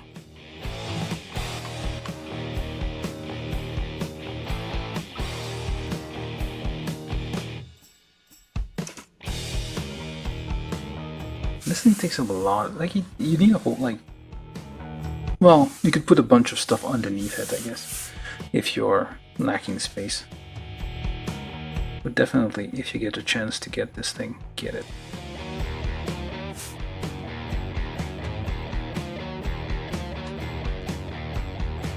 If you can afford it. Or, I mean, there's a high chance a few years from now they're gonna come out with an even better version of this. And I'll be a little bit mad, I suppose. But yeah, there's a chance like there's gonna be like a version 2.0 of this where you like fix issues the first one had. But it won't be too different from this one that I would feel like I would have to buy a new one. So yeah, kind of reminds me like the people who like there's like a resin kit of Kshatriya 1100, which is very, very detailed, which I think this one is kind of based off on. And the resin kit is like a nightmare to build, according to people who built it. And if I had waited a few years, it would have gotten this thing. Which shows. From YouTube, Marcel Mendieta said bye and good night. Alright, goodbye Marcel.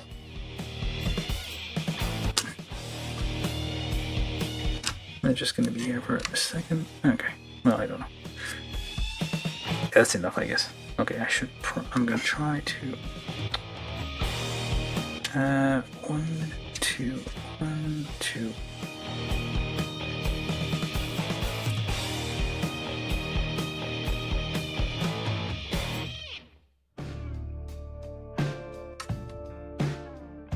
Close enough. Alright, let's leave it at that. I'm gonna exit now and see you guys whenever I see you guys. Alright, like, share, subscribe, all sorts of the things you're supposed to do with this thing. And yeah, this is a build of Axis Model Works Osiris Aerial Dominator, also known as the 1/100 scale, well, master grade. Well, the third party master grade Kshatriya. Alright. Bye for now.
From YouTube, Nerd on the Internet said thanks all for watching. See you next time, whenever that is.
From Twitch, PCKL Nick said you we done.